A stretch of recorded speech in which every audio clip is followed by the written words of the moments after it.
We haven't made a hard date yet to meet Ripon Cathedral's MIDI port. But Hang on, wait. They have a MIDI port to their organ? Yeah. Yes, mate. Shut the front door. Yes, shut the back fridge. Yes, they do. Hello. Welcome to our annual tradition where we're all going to get round the fireplace and we're going to talk to the original guest, Tom Whitwell. And in this conversation, as in all Tom Whitwell conversations, it is a sprawling conversation about everything interesting to do with music technology, but also everything else besides. Because Tom is a very verbose and interesting person who has a great many interests. Except this isn't like a normal Tom Whitwell episode, because in this instance, I decided that I would ask our friend Tim Exile, friend of the podcast, if we could go to his new studio, Timbers, because Tim has rented and fitted out an absolutely amazing lofty space in London so that he can re-enter the world and do things in the world with people again. And so this is recorded in Timbers with Tim. Tim Exile sits in for a special edition. And so I have both a fantastic hardware tinkerer, but also a fantastic and insightful software tinkerer too. And in this, we talk about everything from music technology, and a large part of our conversation is AI, a hot topic, and a thing that I know is grown worthy for a great many people, but it is something that I want to talk about because it is problematic. It is also really bonkers, some of the things that I have been witness to seeing it do, even in just the last few months. And I'm trying to get my head around the right and wrong of it, because we are in such an early stage with this technology. It's super weird. We live in interesting times where, just like the days of sampling before us, technology has outstripped the law and even morality. And so we're having to find ways to use technology that is being used to do things that are basically illegal, potentially amoral. But as with sampling, they are not technologies that we throw away because they are able to do amazing things. But we're learning, like children, learning how to play. We too are learning how to play with this new toy. And so that toy gets talked about a lot, as well as Tom's new friend, Alessandro Cortini, whose studio he visited in Lisbon. And Tom's got some very interesting insights after being in the room with Alessandro and watching him use his Seat Lombards and his synclavier, amazing. So this is a big conversation. I'm going to let the conversation begin. And at the end, I'll come back and I'll give you my rundown of Gear of the Year. I've got a list of really interesting bits of hardware and software that I've been messing around with this year. So if you're in the mood, afterwards, stick around and I'll tell you about that. If you're enjoying the podcast, of course, please consider sponsoring on Patreon. For but the price of a coffee a month, you help support Bleeps. So if you're enjoying it, head to Patreon and please consider hopping on. And so we begin after these interesting and slightly bonkers commercial messages. This episode of Why We Bleep is sponsored by Signal Sounds. I'm sat in my cave where I've been since December 2025 because it has literally done nothing but rain for an entire month. There's barely enough room to sit down. And I've read this December 24th edition of the Radio Times so many times that during week 3, Ken from EastEnders on the front cover became sentient and began talking to me. He has good days and bad, our Ken. And on the good days, we talk about the new synths at Signal Sounds.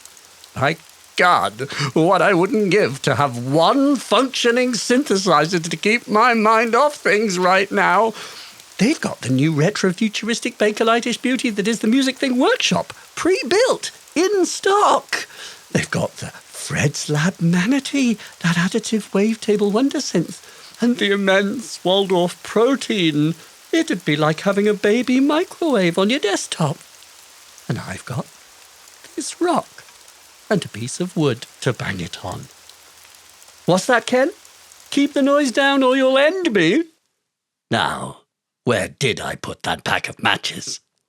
So if you're about to receive third-degree burns in a cave, visit signalsounds.com. That's signalsounds.com. Why We Bleep is also sponsored by Chunky Studio Furniture. Are you looking for the perfect studio desk? Well, if you like the sound of hand-built, custom wooden furniture that majestically cradles your utterly insane list of gear purchases, then Chunky Studio Furniture could be the answer. Guy at Chunky Studio Furniture uses thick, beautiful, reclaimed wood to make vibey, organic, vintage-looking studio desks and racking that can be customised to order. You can have a rustic wooden 19-inch rack to cradle your highly questionable collection of 90s rack-mount synths. You know, the ones you're going to get round to using if you could just get off eBay for 5 minutes. You could get a studio desk with cutouts that specifically fit your Neve console, with angled equipment racks and a cupboard to hide away that noisy PC. You know, the one you had to buy to afford the Neve. Whatever gear you have, Chunky Studio Furniture can give it a proper home. Because once you've made a beautiful home for your gear, you can buy some more. Visit chunkystudioFurniture.co.uk. Now, on with the show.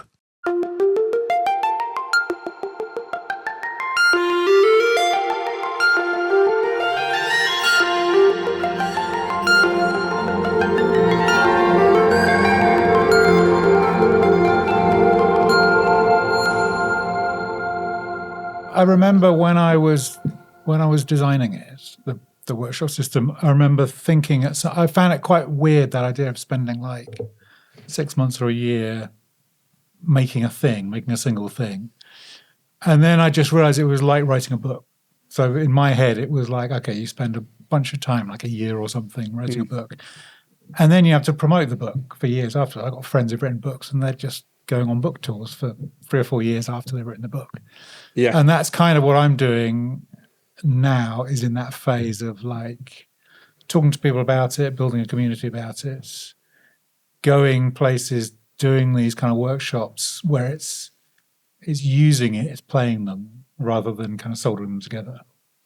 And it's been amazing. Yeah, I mean, the last year, I think I've done workshops with about 150, 200 people, all different kinds of people, from like post-grads, sound art, music people at Goldsmiths, to people like sixth formers at the Brit School kind of performing, to like artists and graphic designers and just a whole range of people. What are the various responses? Because I remember at Computer Club, they were students, but they were music school students, yeah. But who did not have synth knowledge. No synth knowledge. Yeah. That's been the real kind of magic for me, is you can put somebody down in front of this kind of, what is a kind of weird, intimidating object. It's an analog synthesizer. It's got loads of switches and knobs, and you have to patch it together to make anything. And you can say to them, put in one cable, make something with that. Put in another cable, make something with that. Don't use this knob, use this knob. But then they are in control of it, and they like just take that on and say, okay, I'm going to do this. The other thing that's been really good is learning to do it with collaboration. So typically, if I've got 15 people, 14 people, I'll take along 7 systems, and people have to work together on a system. Oh, yeah, no. What, facing each other? Just next to each other, however it works. And you get these moments in the session when just everyone starts laughing. So when you first start and they first plug in and they're just listening to a sine wave, and it's like really deep and really high, and they're turning their knobs and getting the hang of it, then there's a bit of, people enjoy that and they find it funny. Then the second stage, you're like, right, turn the FM up. You've now got 2 sine waves, and they all just start laughing because it's making these crazy kind of cross-modulated weird noises. And they realize they can kind of control it. They can turn these little controls, and you encourage them to have 2, like, both people's hands on it at once. And they do that for kind of 20 minutes, and then you say, right, who's going to come and perform back through a big speaker? Oh, yeah. And people do. And I think there's a kind of moment when, even with the very first exercise, it was literally just a sine wave and volume, I get people to play that back. And once somebody has kind of stood up in front of a room and gone, wee woo, wee woo, wee woo, and everyone listens to it and claps, and then the next person does it and it sounds different. And it's like, somehow it's different the way they've done it. Yeah, yeah. Once they've done that, they're like off. They're like, okay, this is the world we are in now. And then by the end of the session, I'll have then like groups of 6 people with 3 systems say, right, prepare like 3 minutes of sound together. And the one I just did in Lisbon was incredible. You had these people who'd never met each other or touched a modular synth 4 hours earlier, formed a little band, and created something. And somebody was playing kind of bass sounds, somebody was playing higher sounds. They were all kind of doing it together. One group were like, we want to go to this other, there was another room upstairs with these metallic resonator speakers in it. So they performed through those that completely changed the sound of everything. And they just kind of get into it and they enjoy it. And that's what's been most kind of rewarding for me, with this idea of like, it reminds me of like learning kind of pottery or something. So when you give somebody a lump of clay, they can do something interesting with it. They're not going to make a beautiful vase, but they can throw it after a few hours and they can make something, and they can use sort of simple techniques to make something. And the thing they've made is kind of quite wobbly and knobbly, but it's probably different from somebody else's. And it's very much them, and they're not making it the same. Everyone's isn't the same. I was going to ask, because the Lisbon one, is that necessarily professional musicians or people? Was there any prerequisite? Always, to be? The guidelines tip. I mean, they're all different. So sometimes, like I said, it's postgraduate music students. My question was going to be: is that, or do you appreciate a difference in how people respond to workshop if they actually have musical training or not? At that workshop, there was one guy who was a electronic music producer, and you could kind of see, but he'd never read anything with modular. You could see in the kind of just 2 sine waves, 2 people using cross modulator, you could see he was controlling something, and it had a kind of rhythm and a pulse and a sort of bass line. And I was like, oh, that's really interesting. And he was like, I was trying to get some kind of, I don't know if maybe he didn't modulate one of the sine waves and was kind of controlling whatever. I did one where I did the Goldsmiths one, which was these postgrads. And then 2 days later, I did the Guardian's graphic design team or UX design team. How was that? Just because a friend, my friend Alex, who designed the panel, said, can you come in and talk to them? I was like, sure. They really weren't that different, in terms of kind of confidence, in terms of approach. Maybe if I sat down and listened to the end results, they would be different. The professionals or the kind of the music students they took longer over things. If you'd sat them down and said, right, start with this, they would happily go for like 45 minutes and you felt like you were stopping them.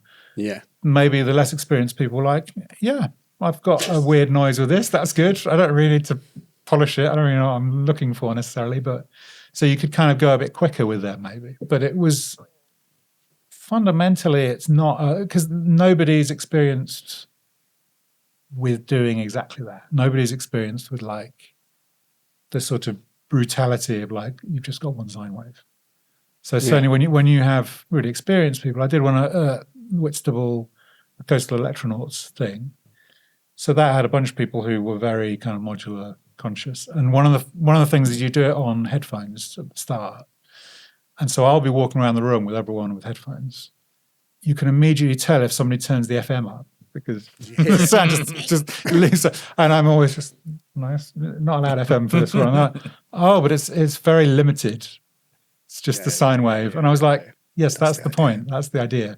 And then after a few minutes, you see they really then got into it. And then when we did the kind of everything cross-modulating, they were like, this is just a bit much. What am I supposed to do? I can't go back to a sound I've made. It's completely kind of chaotic. There is a quote you've reminded me of that some professional person or professional musician, if you want to call it that, was asked, what is the difference between amateur and professional musicians? And they said the difference is communication. That's interesting. As in the ability to communicate something is the difference. Yeah. And so I also think about the fact that, because I'm constantly thinking about whether my music is shit or good. And it's like that idea of whether, how do I judge whether it's good or not? And does it communicate something? I have to recognize that it's up to the beholder to also perceive the communication or to receive the message. But it may be you're able to put more interesting seeds into it. Yeah. Oh, and I think what the meaning of the quote is that if you're a good communicator with music, it means you're just really clear. Like you're a person who's like, you got a sense immediately, oh, I see what you're trying to do. You're speaking clearly and loudly. Yeah, exactly. I think that's what it means. But I also recognize that, it's up to the beholder that music can, like, people can love bad music, quote unquote. And that makes it not bad. Yeah. The thing as well that really changed, the thing we did, I don't know, it was last time or the time before, the blind sketching. Oh, yeah. And I always do that at the beginning of these workshops. So you get people to draw without being able to see what they're drawing. And I now do it so they then flip them over. So you've never seen the drawing you've done. So we then bring them all together and you've got like 60 drawings. Oh, so you don't and you don't know which ones are you. And the last time I did that, I was like, there are 3 here that I really like. I might have done them. I'm not sure.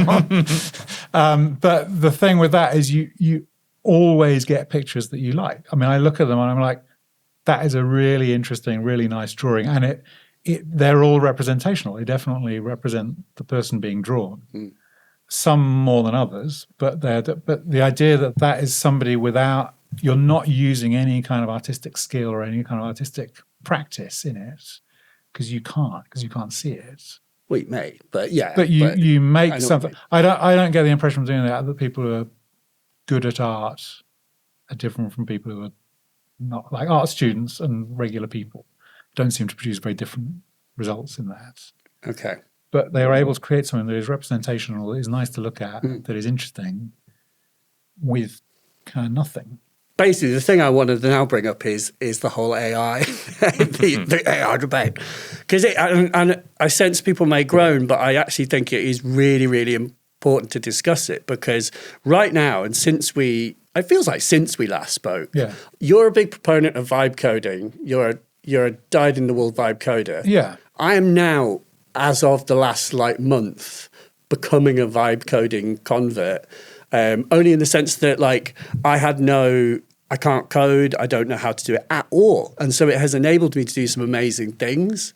But the thing that I'm sort of trying to wrestle with is this, I'm starting to see a sort of pushback against AI, quite rightly, I think, because there's a lot of people who are basically like using, the Bandcamp have done this thing where they're banning AI music, so things that are generated purely with AI are being banned from being able to be on Bandcamp. Like, when has Bandcamp ever put a break on what can be on its services? And then also I'm seeing things like, Instagram, there's a friend of mine is sharing stuff that's like, in this community, there are people banning AI art used in sort of product images and marketing materials. We don't want to see it because you should be hiring artists to do those jobs. Yeah. And that's a part that I really, really agree with, because the idea of using AI to replace something that an artist should be creating it feels abhorrent, because artists have fuck all. So, it is not a profitable enterprise to be, a graphic artist, I don't think. Graphic artists are not well off. And so to sort of undermine them. And I listened to a talk with Cory Doctorow, and he was, he has many brilliant rants. And obviously I think he's writing a book about this. But the short point of his argument, which I think is right, is what is so abhorrent about AI is the fact that it is being used by bosses to finally have one up on the creative people, who would normally be the people they can't fire, because they actually can't do that themselves. And so the Doctorow notion is this idea that the problem with AI is that it's allowing bosses to fire artists because they can finally say, screw you to the artist. I can actually do your job. I just ask a thing. And it paints a picture just as well as you do. Or it makes music just as well as you do. It writes just as well as you do. So I'm trying to, in my head, square away the fact that I actually agree that that's wrong and that isn't what we want. But yet we're in tremendous danger of throwing the baby out with the bathwater, because there's definitely things that it is amazing for, like coding and perhaps aspects of organizing thought and provoking things. I actually tried last night having the thing generate YouTube titles to try different approaches to writing thumbnails and titles, because there's only so much I can conceive of. But when I see it, then I can react and edit it. And I also realized that's actually how I make music, is that I basically put my hands on the keys and make noises and effectively judge whether I like the results and then edit accordingly and then iterate. Yeah. And so my question is, what do you use AI for? And both of you, like, you know, where do you stand on this? And because it feels like there's literally we're on the cusp of having a thing where it becomes blacklisted and you get shouted for using it. That's happening, definitely. Obviously, it's also the environmental cost, all of these things. But yet, it can let you, for example, just very quickly, the vibe coding thing is this. Well, I'm working on this module with Bifaco. This module has modes.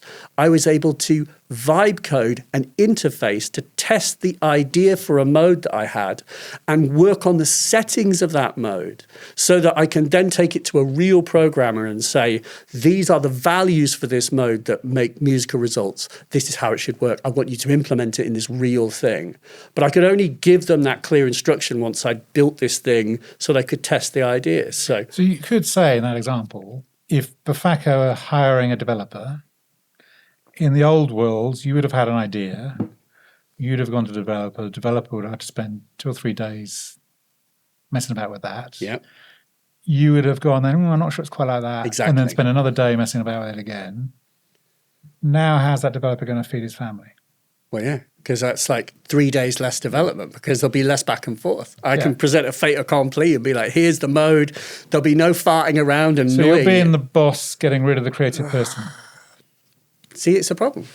Yet I want to also, that's the thing, is that if what is necessary is for me to almost be over the programmer's shoulder and go, I need you to code this, and then I need to listen, and I want to get my hands on the controls inside this mode so that it actually is good, then I don't know. At the end of the day, a real programmer has to be hired because you can't sell a product, I think, entirely based on vibe coding because you can't support it. If you don't understand how it works, how can you help? And obviously, Tim, like we should talk, you obviously must have thoughts. And I've asked you about whether you can vibe code Reactor yet, and you can't, basically. But. Yeah. Well, I mean, you can't go to ChatGPT and say, build me a modular reactor because there's no API. But like when I was building Finalist, there was one kind of mind-blowing moment. So what Finalist does, for those who don't know, it's just this kind of auto-mixing tool that doesn't use AI. It's just kind of algorithmic. And one of the main things it does is it splits all the signals into multi-bands. So you've got 4 bands that it's processing. And at one point, I decided that I wanted to add a 5th band. So I did that in Reactor, did that all manually, and I was just suddenly getting horrible phase rotations and phase shifting. And I was using some modules in Reactor that were programmed by the Reactor developers. And I didn't actually know exactly what they were doing. So I just opened that module up, took a screenshot of it, pasted that into ChatGPT and said, look, I'm getting phase rotations, the frequency response is off, like what's going on, tell me. And it was like, blah, blah, blah. Yeah, you're using, these are Butterworth filters, this is what you've done, this is why you're getting phase rotations. So obviously it couldn't then go into Reactor and rewire those modules. Well, in fact, it was impossible to solve that problem, but that's another thing. But it's amazingly smart at being an assistant for problem solving. I tried some vibe coding as well. I was sort of vibe coding my idea of what a sort of a new type of social network for music would be. And I had this incredible 24 to 48 hours literally going like, oh my, what? No, wow. I was high as a kite. I think I literally stayed up the whole night because I was just so impressed with what was going on. And then it just hit a wall. I think maybe I just maxed out the context window, and it just started cannibalizing itself, breaking everything. Every time I gave it a prompt, something else would break. What happens if you keep your developers up all night? Well, yeah, exactly. Yeah, maybe. Exactly, because it was actually just a person on the other end. Going, oh my God, this guy's insane. Yeah, I mean, I think that's getting a lot better. And I think everyone's talking about Claude now and how Claude is really good Also being a kind of a bit of a sort of CTO and chunking things up and creating handoff files. So there's so many things to dig into, but what I see problematic about this is that I think there's actually a really brief window, if sort of now in the next 5 to 10 years, where the people who develop the skills to be able to program all the languages and created all the code that it's based on. Yeah. In the next sort of 5-10 years, these very people will have a tool that will really help accelerate them do more stuff faster and better. Yeah. But the next generation will not learn to code, they'll vibe code, and they'll run into messes that they can't solve. And then they'll be increasingly relying on sort of superannuating developers who are kind of retiring and no longer in the workforce. Do you think that's what like Fortran programmers or machine code programmers said in the 60s and 70s? They said, these people using C, that's not a proper programming language. And then the Python people came along and was like, Python's not a proper programming language. You need to do it all in C. And if people grow up using Python, they won't be able to write proper code. Because we are standing on these layers and layers and layers of abstractions for everything. Yeah. And somehow the actual code to make the chips do what the chips do is so far buried under everything that the vast majority of people never see any of it. Yeah. Isn't that what a compiling thing does, is effectively turning one language into just machine code? And the language is now instructions. I heard that the main programming language is now English. Yeah. Right. Because you just talk to the thing. Which did seem as alien. I mean, if you were somebody who programmed in like machine code, then the idea of programming in like if something, then something, or for 3, then this would have seemed completely alien and completely unreal. They'd be like, how can this person trust this compiler to do all this work for you? Absolutely. But I don't know. I still agree that you have to be able to fix your own mess. And, if something's broken, ultimately with a product, if someone has a tech support issue and this isn't working on this thing, then it's your responsibility to fix it. Yeah. And if your model can't fix it, you've got a problem. This is definitely already a problem. Probably it's no secret that like there are lots of people that I met at Native Instruments, 20 plus years ago, who wrote really important bits of code of really important bits of software. Well, mostly Reactor, because I was very close with the Reactor team. But since most of those have left, and I know there's like. Every company has this sort of technical debt, and then the people who wrote that have moved on. If you find people who know how that language works and they understand all the mental models of that language and they can apply system thinking to then solve it, then it is ultimately a solvable problem. But I think to me, what feels different now is the whole discipline of systematic, systems thinking and really being able to kind of break things down into systems and processes and understand them. But I'm can just you an old guy can you as get well. Claude to just basically write really good documentation? Yeah. I think a lot of this will come down to how well. And I think it's really. I haven't used Claude for vibe coding yet, but I've spoken to enough people who have, and they're telling me about all these handoff. Claude now creates a handoff file for every bit of code it writes, so you don't have this context window problem, which is what does that mean? So obviously you've got, with AA models, you've got the training and then the inference, and the inference is basically the thing that answers your questions, and those inference machines have a maximum number of tokens that are basically words that they can hold in memory at any one time to then go back to the core model to interrogate it and get more tokens, basically, which are more words about what you ask about. And the maximum number of tokens that the inference can have has grown a lot. But also I think what Anthropic are doing really well with Claude is kind of understanding and knowing the strengths of AI and actually building sort of product systems around it that deal with all its shortcomings, which is actually, it's sort of weirdly, it's kind of back to the old world of software development, product development, where you're not just kind of throwing, billions of dollars of compute to get some answers that you don't quite know how it got them. They've now sort of moved on from that phase. Like, okay, we can create these slightly unpredictable but very clever models, and now they're much more into building systems around those to actually make them useful. They do seem to have a degree of corporate responsibility.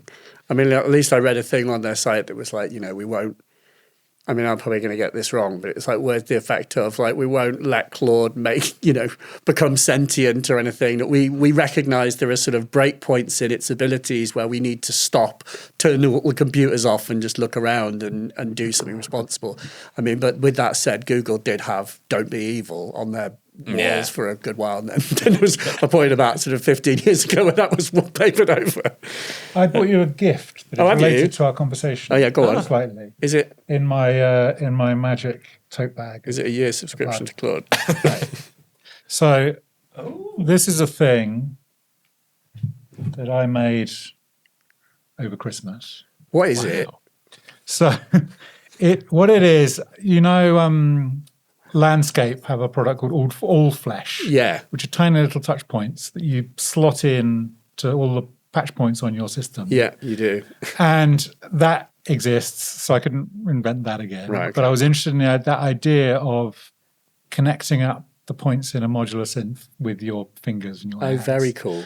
It's basically a matrix mixer. So it's got 6 inputs or 6 outputs, 6 connections. Yeah. The idea I had was a kind of grid. So it's a, 8x6 grid or something. There are 64 ways to connect 6 points together. Okay. And so you imagine a grid, one of them will just be circuit A, won't connect to anything. One of them will be circuit A and circuit B. One of them will be circuit A and circuit B and circuit C, whatever. There's 64 versions of that. So with the AI, I said, think this through, make me a grid that shows me all those variations. It did that. I then said, right, rotate the squares on the grid so you get bigger areas together. So a bunch of A's, if there's some together, connect them together. A bunch of B's, get them together. Did that. Then I said, can you then smooth them off a bit so it looks nicer? So I did that, and this is all just making graphics, just SVG graphics. So it produced that image after, an hour or two of just discussing this idea and saying, can you do this? I then pick that image up, drop it into my very manual kind of PCB design system. And it just sort of sits there with kind of 6 layers. I then go in and knit together all the connections. You make these little teeth on the back. Yeah, I see all the connections all the there. Are actually hooked and up. They've all got little tiny, what are called vias in the corners that connect it all together. And then you send it off to be made, and it comes back. And it's a really interesting thing to kind of play, because there's that point there, your finger covers all 6 connections. Oh, it doesn't now. Obviously, like here it covers 1, but you can kind of wiggle around. It's funny because you typically kind of put all your fingers on it. It's tempting to put loads of fingers on it. The idea is you just do 1 and you run it along and you find the traces. So you can't, trying to work out, I'm going to get A to B is difficult. Clearly. The way I did it when I was trying it is I put left and right kind of hard panned out of 2. And then I just had 2 oscillators, square wave and sine wave for both of them. And I had like a Turing machine sequence running both of them kind of slowly. So you might put your finger in one place and it sends like square wave out of left, sine wave out of right. But then as you gently move it around, you might get a bit of sine wave out of whatever. And it's for the kind of process of creating a kind of interesting, weird shape that I would never have come up with by myself. I was going to say, how hard would that have been to do without? You could have definitely done it on paper and pen. I mean, I could have sat down on some graph paper, created those 64 patterns, would be quite straightforward, and then just, rotate them and kind of make islands of different things and then transfer it into a system and then physically kind of knit it together afterwards, which would be the same process. You know, the notion of it, the notion of kind of a grid containing these individual points, kind of I had. The notion of making them into islands, I had. Yeah. But it's a hell of a lot easier to say, write a little Python script that will do the shuffling and optimize the biggest areas it can produce and all that kind of stuff. And then you're like, that looks fine. And then they kind of round it off. I was very pleased with it. It did it once and I was like, no, I don't like that. Try again. And it came up with whatever that kind of algorithm. I really like that look. It reminds me of Pete Fowler. Yes, exactly. Pete Fowler. It's got his kind of his shapes. But hopefully it hasn't not looked at his close pictures and then like Pete Fowler that you owe Pete Fowler a check. Yeah. You bastard. Put him out of job. What is this called, by the way? It hasn't got a name yet. Will you sell this? I think so, yeah. Relatively cheap to produce, yeah. Very cool. Actually, I say it's the only thing I've ever produced. I showed it to my wife. She's like, oh, this is really nice. You should sell these for about £100. I was like, okay, I'll mention that to Steve. Just put like wood on the back. That was literally what she said. Wooden edges around it. Wooden end cheeks on it. Yeah. You reminded me that I learned very recently, in fact, actually yesterday, someone sent me this clip of have you seen these guys, the DSP 56300, The Usual Suspects? This is a group of coders who are reverse engineering the Motorola chip that are in old like Nord lead, Access Virus, Microwave XT, Microwave 2, the JP8000. Yeah. They are reverse engineering the chips and making the bin files that ran on these old synthesizers run in a plugin and actually work. So it's exactly the same thing as basically what has happened in, MAME and all of the arcade emulation and like maybe it's different. I don't understand FPGAs, but there are these FPGA things that will run Mega Drive games, and so there's this movement to resuscitate vintage gaming, and there is, as far as I know, it's this crew of people who are doing the same thing for VA hardware. I'm sure I mentioned before this mysterious. When I was doing Music Thing like 20 years ago as a blog, somebody sent me this file, very unclear where it came from, what it was, or how it worked, which seems to be basically the code from a Prophet VS. And you could run it, I think you can run it on a Mac now. You can certainly run it in like Windows XP or something. And it seemed like it's not an emulation of it. It's somehow the actual, it was very mysterious. And it was very much like you can't distribute this, you can't share well, this. it might be someone who's just put it out. But it seemed to be somehow the actual code from the chip being run separately. What blew my mind was not only the fact that they are doing this, but there's a video which I highly recommend, which I will link, which was the dude explaining how they cracked the JP8000. Because in my sort of naivety, I would just think, presumably, once you've done one Motorola chip, that's it. You can just sort of plug your Motorola chip knowledge into any other bin file from any other synth, and once you map the knobs, that's it. But that's not how it works at all, because what I didn't appreciate is that if you open up a JP8000, there's all these chips inside that have Roland's name on them. And those are all of the sort of other proprietary interpreters that are made by Panasonic or whatever, but with Roland's for Roland. And what these people have done is understand all those chips. And in part to do that, that involves decapping them and then using machine learning, because you basically have a scan of the thing. They have people that have like electron microscopes or whatever, mates who have them. You scan the chip and obviously it looks like a cityscape, and it's like a version. You're counting the transistors and mapping them, and connecting but it's also like, what are all the gates? What is this gate to this gate? What logic is that performing? What logic is that performing? And they looked and they could see that each of the clusters is basically the same thing repeated, but it has wires in different positions, which changes what its gate is. And so they use machine learning, because the dude literally said, he's like, it would take me a month. It would literally be a month solid to do that by hand. With a piece of paper, just with a piece of paper going, that's a not, that's an and, that's an or. And he's like, I don't want to do that, And so they use machine learning. And so the computer can be taught to look and see what that is. And I know that's not AI per se, but it was such a perfect example of, you computer, do the annoying part of this for me. And guess what? Like, obviously there's also an enormous amount of their own work and head scratching and reverse engineering, but they bloody did it. And also yesterday I download their VST3. I go on the Roland website, I get the JP8000 firmware update, which is on the Roland website, and it's like 8 MIDI files. Yeah. Wow. You put the 8 MIDI files into the same folder as the VST, and you open the VST, and a fucking JP8080 opens, and it's making sound. And it's all the controls work. It's not an emulation, It's really. the actual thing. It is an emulation, but it is also actually the thing. Yeah. Wow. And I was like, that is so cool, and it's free. I was like, that's what the internet's for. That's what AI and ML should be for, at least I think in part. You know, a marriage, like, do the annoying part so that I can do superhuman things that, you know, who would want to understand a chip, like look at, you know, scrutinize it at the nth level. And it's like, no, I don't want to do that. And it means that the project gets done. I like how many orders of magnitude more lazy I was with that.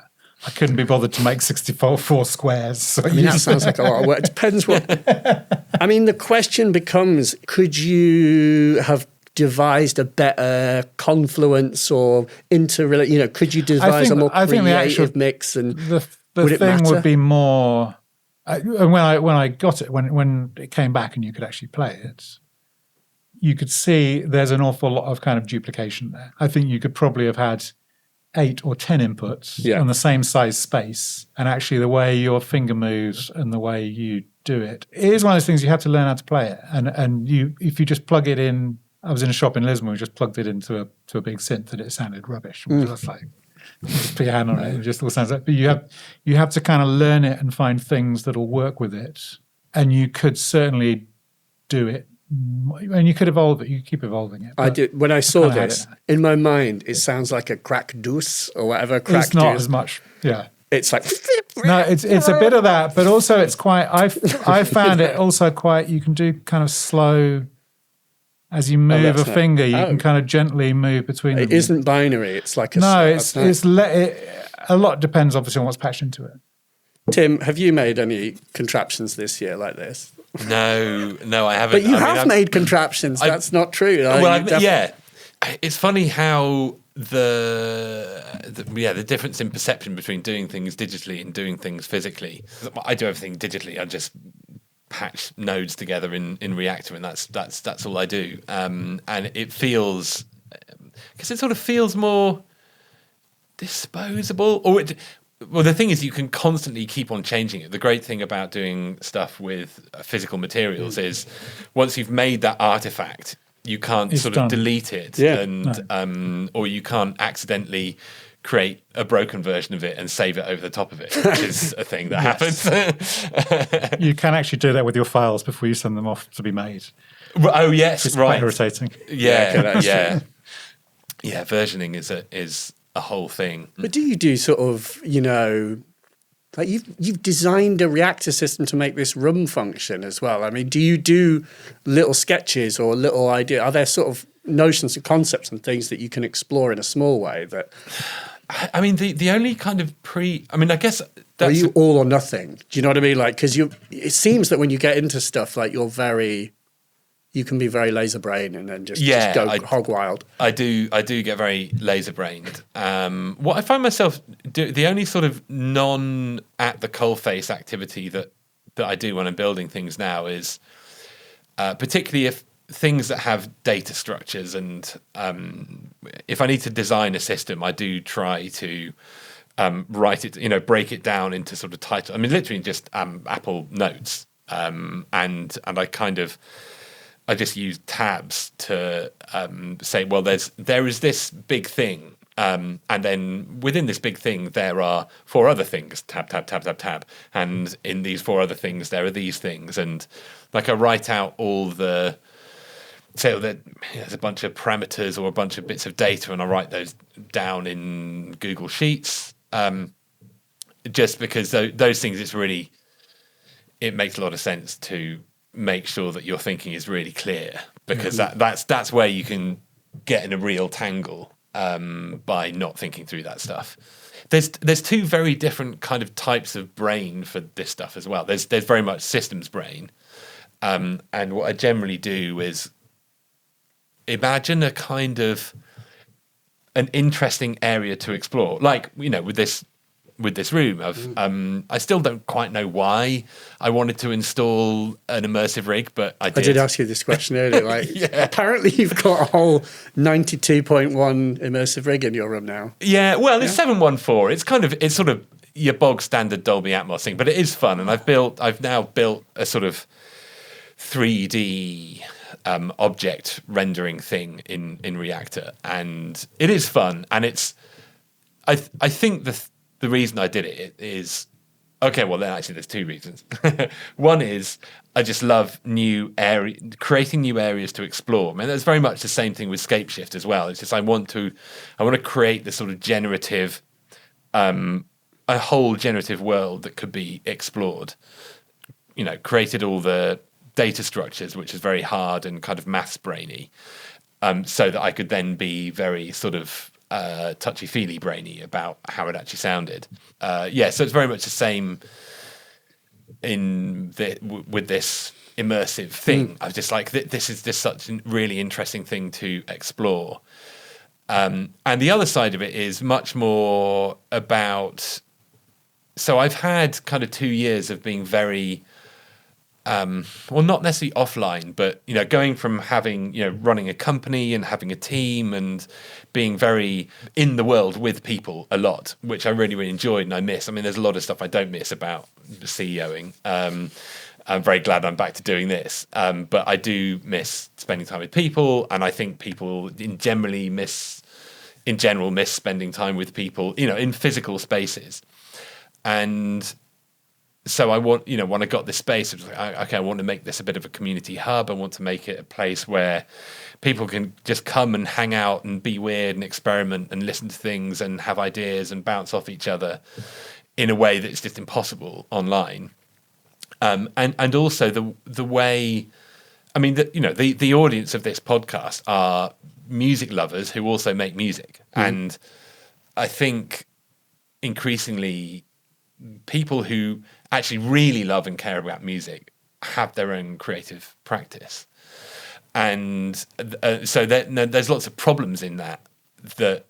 Well, what do we do with this sort of glut of music? And it sort of feels like everything is getting, there's a billion tracks uploaded each day to Spotify, and that's like ruin everything. Well, it's kind of not, but it's just the wrong way. Anyway, I digress. I think music for spaces, music in rooms, music that was only designed to just be for a certain space with a certain group of people in. I'm really interested in that, and I think that's why I wanted to build this immersive rig in here, which is like, come and do something in this room, for the people in this room. That is very interesting. We should explain for the people. Because go on. I can't explain it, but what do you see? There's like 1, 2, 3, 4 speakers kind of flying in the ceiling there. Yeah, when you were downplaying the amount of speakers, like 1, 2, 3, 4. There's like 9 around me, but there's more above me. I feel like there's one under my chair. There's some enormous sub in the corner. Then there's an enormous tower of speakers, like more hi-fi speakers here. Yeah. So it is like we're in a kind of dome of. Yeah, this is like a full. I really like that idea. You're making me think of organ music, which I regret to say that even though I emailed Ripon Cathedral several times, they did get back to me and say they were interested in me coming and plugging into their MIDI port. But you haven't yet. But they didn't. We haven't made a hard date yet to meet Ripon Cathedral's MIDI port. But hang on, wait. They have a MIDI port to their organ? Yeah. Yes, mate. Shut the front door. Yes, shut the back fridge. Yes, they do. Yes, they do. And wouldn't that be quite a thing to pipe stuff into? My God, yes. This really is your schedule. You can't have, the next time we do this, you can't be going, maybe I can find an organ. Might be late if, it's hard because that's the thing. You're obviously getting time on the organ, quote unquote, is... It's like mainframe computers. It is like mainframe computers. Like you have to do it at night, when God's asleep. So it's okay. But, it's a problem. And, that's the point. Those are traditionally, they live in a place, don't they? You can't take the organ out of a room. So then the organ becomes part of the space. And it is interesting. I've never really thought about that. Like I think where I remember when I was at uni, and there was this thing called Unsilent Night, where they would have this procession through town, and people had like speakers with kind of Buddha boxes and stuff. And so it was about the idea of a transiting musical experience. So it was about listening to the acoustics of the spaces that you were in, and you would walk through alleyways and into shopping centres and through places so that things would bounce and sound very different in different spaces. I'm really interested in like sort of small speakers for things. So I've done like at the event in Leeds, you had classic enormous kind of club PA system with like massive subs and massive mids and massive tops. And I love that sound. And, you know, like I always go to Notting Hill Carnival just to listen to the sound systems. But also having things coming through small systems. So I had this thing where Phil Durrant, who's a sort of improvising musician, got in touch and said, can I borrow some workshop systems? We want to do an improviser's night in a kind of bar in London. So I went along, and he had 4 of them on the table, and they were doing duos and quartets with a bunch of systems and with stuff around it. But they all had individual little like Bluetooth type speakers. One guy had like essentially 2 little sort of mini rigs on his next to his system with tambourines balanced on top of them that were kind of vibrating as they played. And he had some looked like a little kind of foam ball he would just drop into the tambourines to kind of dampen them down. Oh wow, yeah. And the sound in the room was just so different. It was like kind of chamber music or something. And we did the Disky radio music retreat down in Cornwall, which was 20 people took over a hotel for kind of 5 days. And at that, the kind of principle of how we got people to make music, they're using all sorts of stuff. They're using synthesizers, field recorders, computers, whatever. But we said, whatever you make, you have to play back through a little cheap radio. So these little kind of 12 quid radios I had, which had a micro SD card in them. So you could broadcast to them in various esoteric ways, or you could have live radio that they were picking up, or you could put sound into them on the... And what was amazing was like 20 of those all going at once in a room is extremely kind of intense, kind of massive sound, but 4 of them in the corners of the room. We had one group they just made up these SD cards. I think they each had the same pattern, but you could skip back and forward through the tracks. And they kind of walked into the room. We were all sat in the middle of the kind of audience, and they stood in the 4 corners of the room and were just kind of looking at each other, and they had some process for triggering the sounds. And it was just amazing. And that idea of sort of small speakers. Then last week in Lisbon, went to, this is my big name drop, went to Alessandro Cortini's incredible studio. Unbelievable name drop. But what he has within the room, he's got his enormous kind of proper studio speakers, but around the room he's got small little speakers connected up to things. So he's got this absurd, enormous original booklet 200E system. And then on the top he's just got one of those Teenage Engineering, the kind of little stereo speaker things, and it's running through that. And it's obviously one of those. Yeah, like that. Exactly. Yeah, it's kind of plumbed into the sound system, but you can just stand at it and listen to it through a smaller speaker. Did he say why? What's his reasoning? I think it's having different zones within the room, islands. but I think it's also just it is that thing of it sounds. It's a very different sound. For a long time, the other thing I bought bought a big Genelec sub to sit under my desk. So I can now, in my room, do that enormous kind of sound, which is great. And I've been kind of looking for that sound for years. But then actually playing something through sometimes a really small speaker, like the ones for radio music were tiny, or even just through like a mini rig or something, it's a very, very different kind of effect. So I'm really interested in that idea of those kind of little distributed speakers that aren't knitted together. They're not the kind of... It's a bit... Actually, the other person who's doing it, Joao, who's the guy who ran the workshop, he has like the only mellotron in Portugal. But he also has the proper French Ondes Martineau, Right. which has three. He said there's 4 speakers. He's got 3 of them. One's like a regular speaker. The other one is, which is in the same cabinet, is a regular speaker, but with some kind of spring reverb. I don't know if it's physically coupled to it, it's just going through a spring reverb. And the other one is the cymbal. It's like a cymbal with a resonator on it. So it's kind of like a gong. Is that like the Earwave one? Exactly like that, yeah. And on the Ondes Martineau, on the actual cabinet, it just has little switches with your hand to switch between those different things. And that, again, you're just really thinking there's something very, very different between that and a big, proper, chunky sound system. Well, it's the voix de luthier thing, that notion of making a synth, which is inherently a closed box, into something that exists in the real world. Yeah, exactly that. Even actually, the Goldsmiths had their kind of summer show thing. It was in the big main hall at Goldsmiths. But instead of having a massive, I think it's just practicality, it just surprised me, they had it in quad that was just 4 Genelec, like 8020s or something, in this massive room. Sounded enormous from that. I don't know if they had a sub somewhere as well, but it was amazing how it kind of wasn't a PA system, but it was in a hall the size that you'd normally have a PA system in, and sort of bouncing the sound around that sounded amazing. This is also something that cannot really be achieved at home or on the internet. Yeah. No. I mean, what music would you write for this space? I suppose the question is, when you talk about the idea of music written for a space, like what do you foresee for this?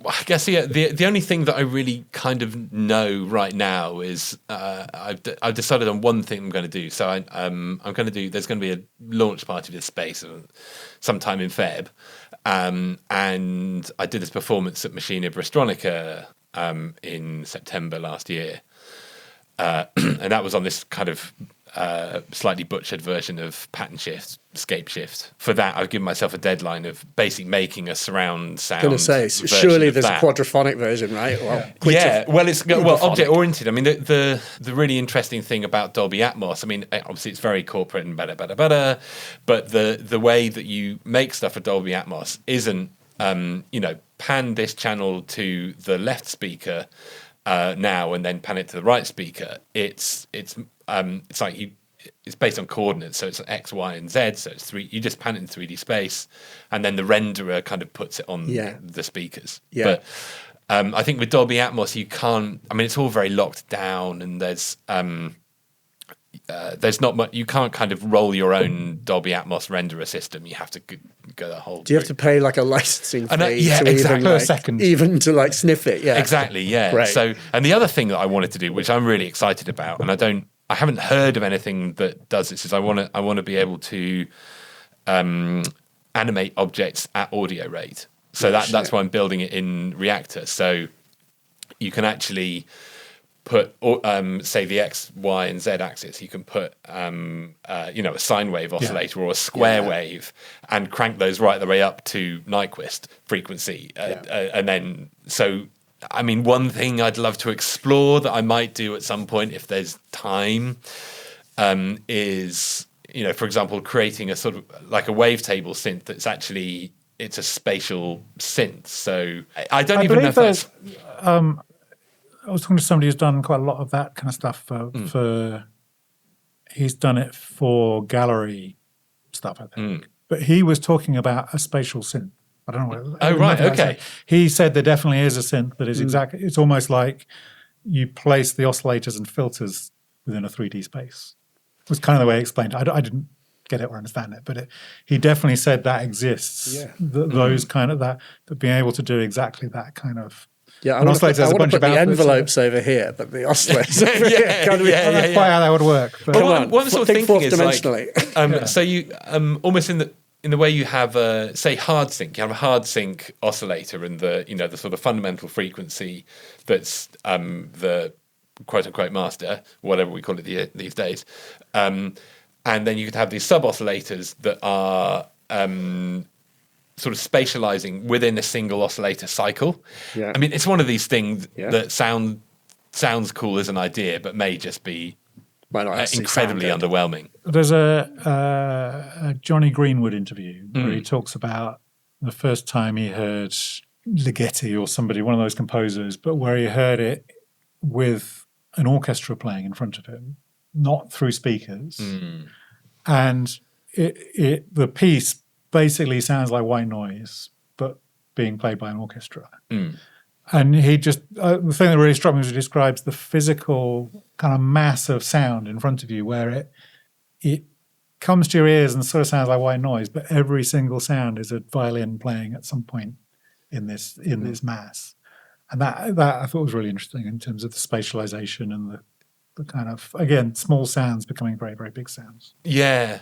I mean, I think that another thing that is an interesting approach that I'd love to explore now I can, is more of a sort of ensemble approach to speakers. So each speaker, like it's a completely different piece. It's a completely different piece. Yeah, exactly. But obviously the way in a sort of immersive rig, which is, the whole idea is to kind of synthesize something that isn't actually what, to locate sound in between speakers.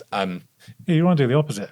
Yeah, we actually have whatever it is, 19 channels, just playing. Yeah, just playing separate things. Would you have like a little box where you can plug, we could plug workshops in and put them in different places? Or? That's exactly what I'm building next. Yeah, so I've got, I had to, I built like this whole place on the smallest shoestring I could possibly pull off. So it's all the I/O is for my synth. It's all the Behringer ADA 8200s. Thank you. So there'll be up to 16 channels, so you can just plug stuff in, and eventually I'll build a Touch OSC thing for the iPad, so you can just plug channels in, select a positioning or select an animation on the iPad, but making it kind of user friendly.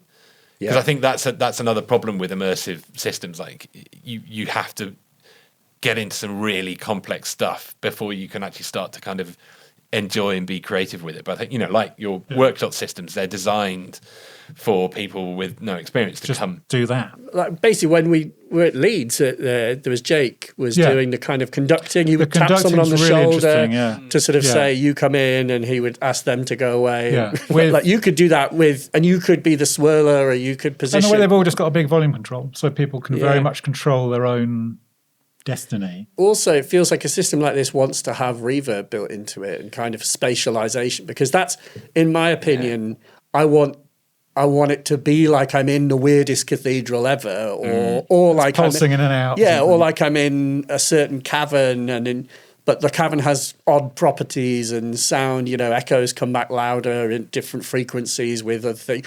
I feel like the effects, there needs to be an absolutely mental effects engine that can do things that are incomprehensible. So there must be mega Atmos reverbs for film, presumably. I'm sure there are. The kind of slightly ironic thing is that I don't have the capability to run any of that. Like I literally don't have a DAW, like a DAW on the brain system at all. It's just like it's Reactor.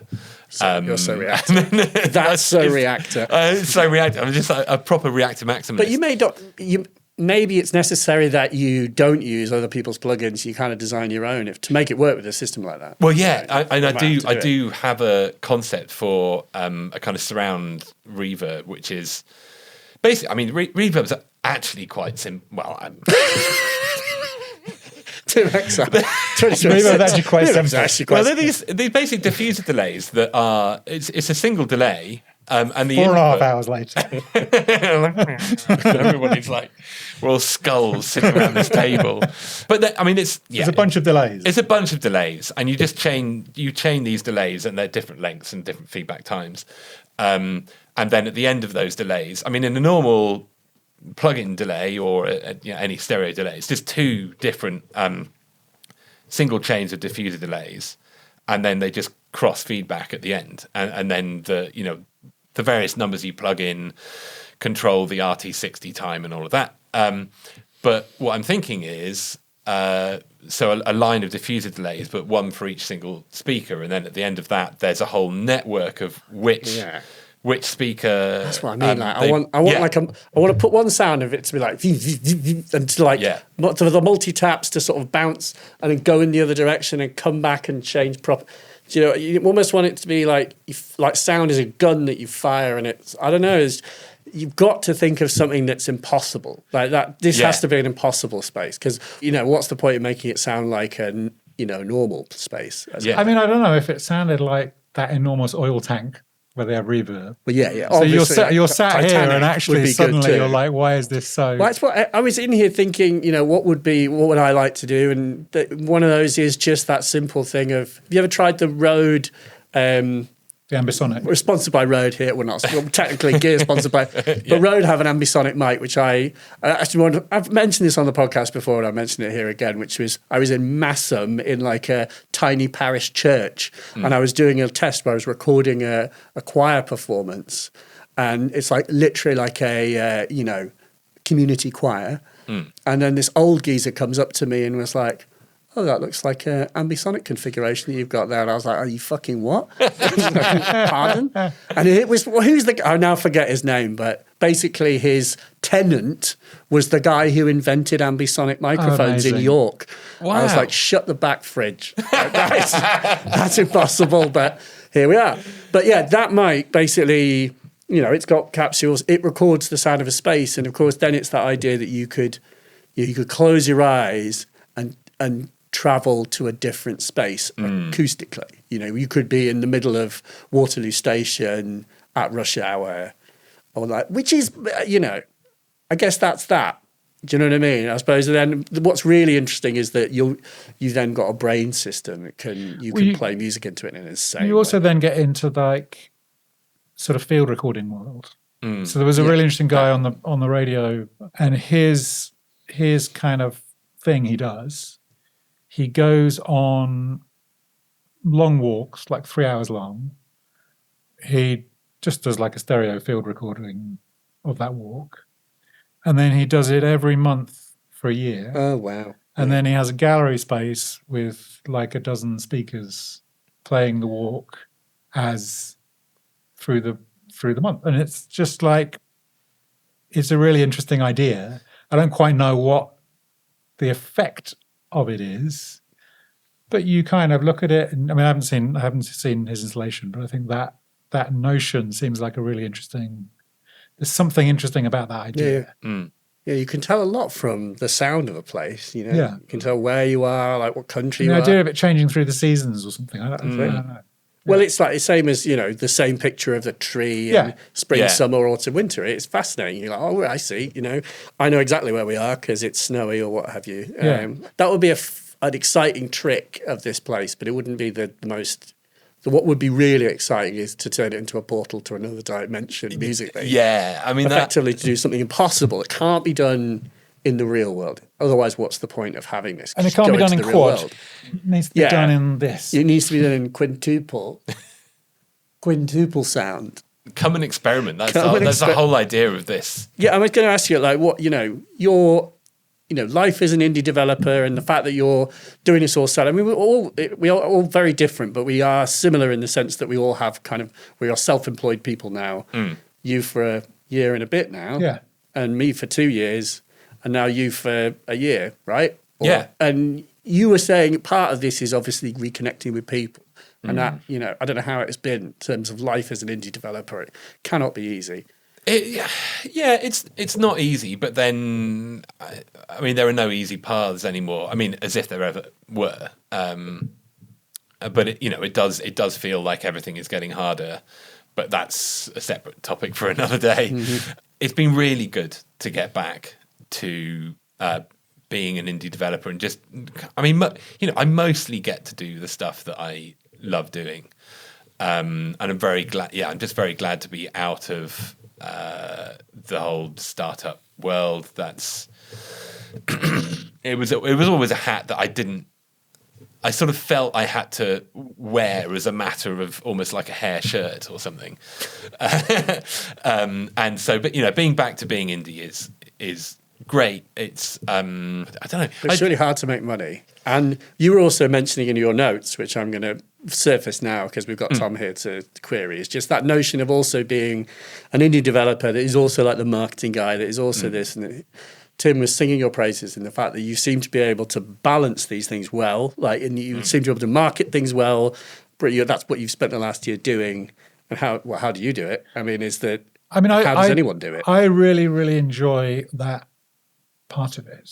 I'm like a dilettante, a person who's not very good at specific things, but I enjoy that range of different things. So and always, as long as I've been doing the kind of music thing, modular stuff, I've always really liked the fact that a chunk of it is like your head down designing a circuit board, but then you're trying to document it, then you're trying to research what the next thing might be and how it might work, then you're talking to a musician who's using it for something, and that complete ownership of the product as well, and being able to do anything at all you want, I always find really, it's very, very liberating to just be able to say, oh, I'll do this today, and maybe I can sell it, maybe I can't sell it.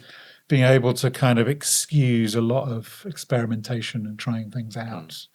But I think, in terms of things like the marketing, it's like anything else. It's having an idea and saying, can we do this? So when I say me, it was me and Thonk found a company that deals with lots of different sort of music technology companies and record labels and stuff.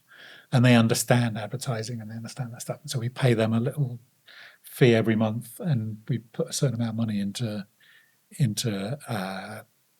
like Facebook and Instagram and that sort of stuff. But really, it was about trying to learn that thing in a way that could be interesting. So when we started, it was just like, we'll put out some ads. When you click on the ad, you get to the product page on Thonk, and you can buy it. We were like, kind of all right. It turned out to be very difficult to kind of track. I mean, the tracking is because we wanted to be able to say, okay, if we're spending this much money, are we getting this much money back? Because if we're not doing it for vanity or something. We're doing it to bring new people in.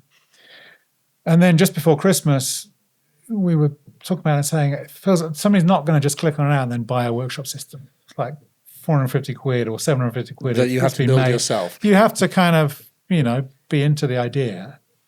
So we did this thing where you click on an ad, takes you to a page saying, do you want this fanzine, this zine that Tom's written about? Why would somebody like me want a little modular synth?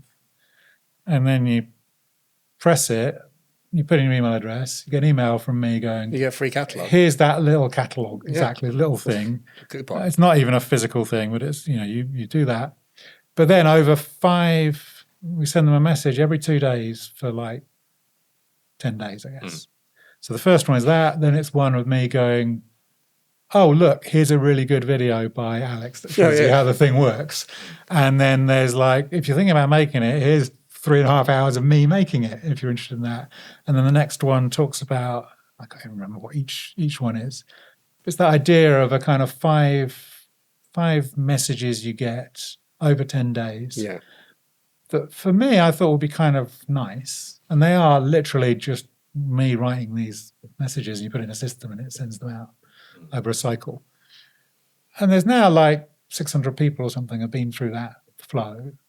And we're not very good at going, okay, I was going to say, how many people at the end? That means they bought the thing. More or less. But it felt to me like the sort of engagement that is kind of positive. And I don't really know whether those people will all come and buy the thing. But I feel like if somebody's got, and they seem to open the emails and that sort of stuff, it's got good, the metrics are all good. That felt like quite a different way of communicating with people that I wouldn't object to particularly.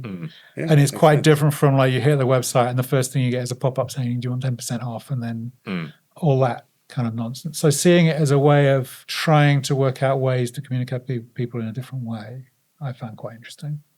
But that's kind of playing with it. But equally, I'm kind of aware that it could be, actually, you just need a massive pop-up that says 10% off, buy now. You should put it on the side of a London bus. Exactly.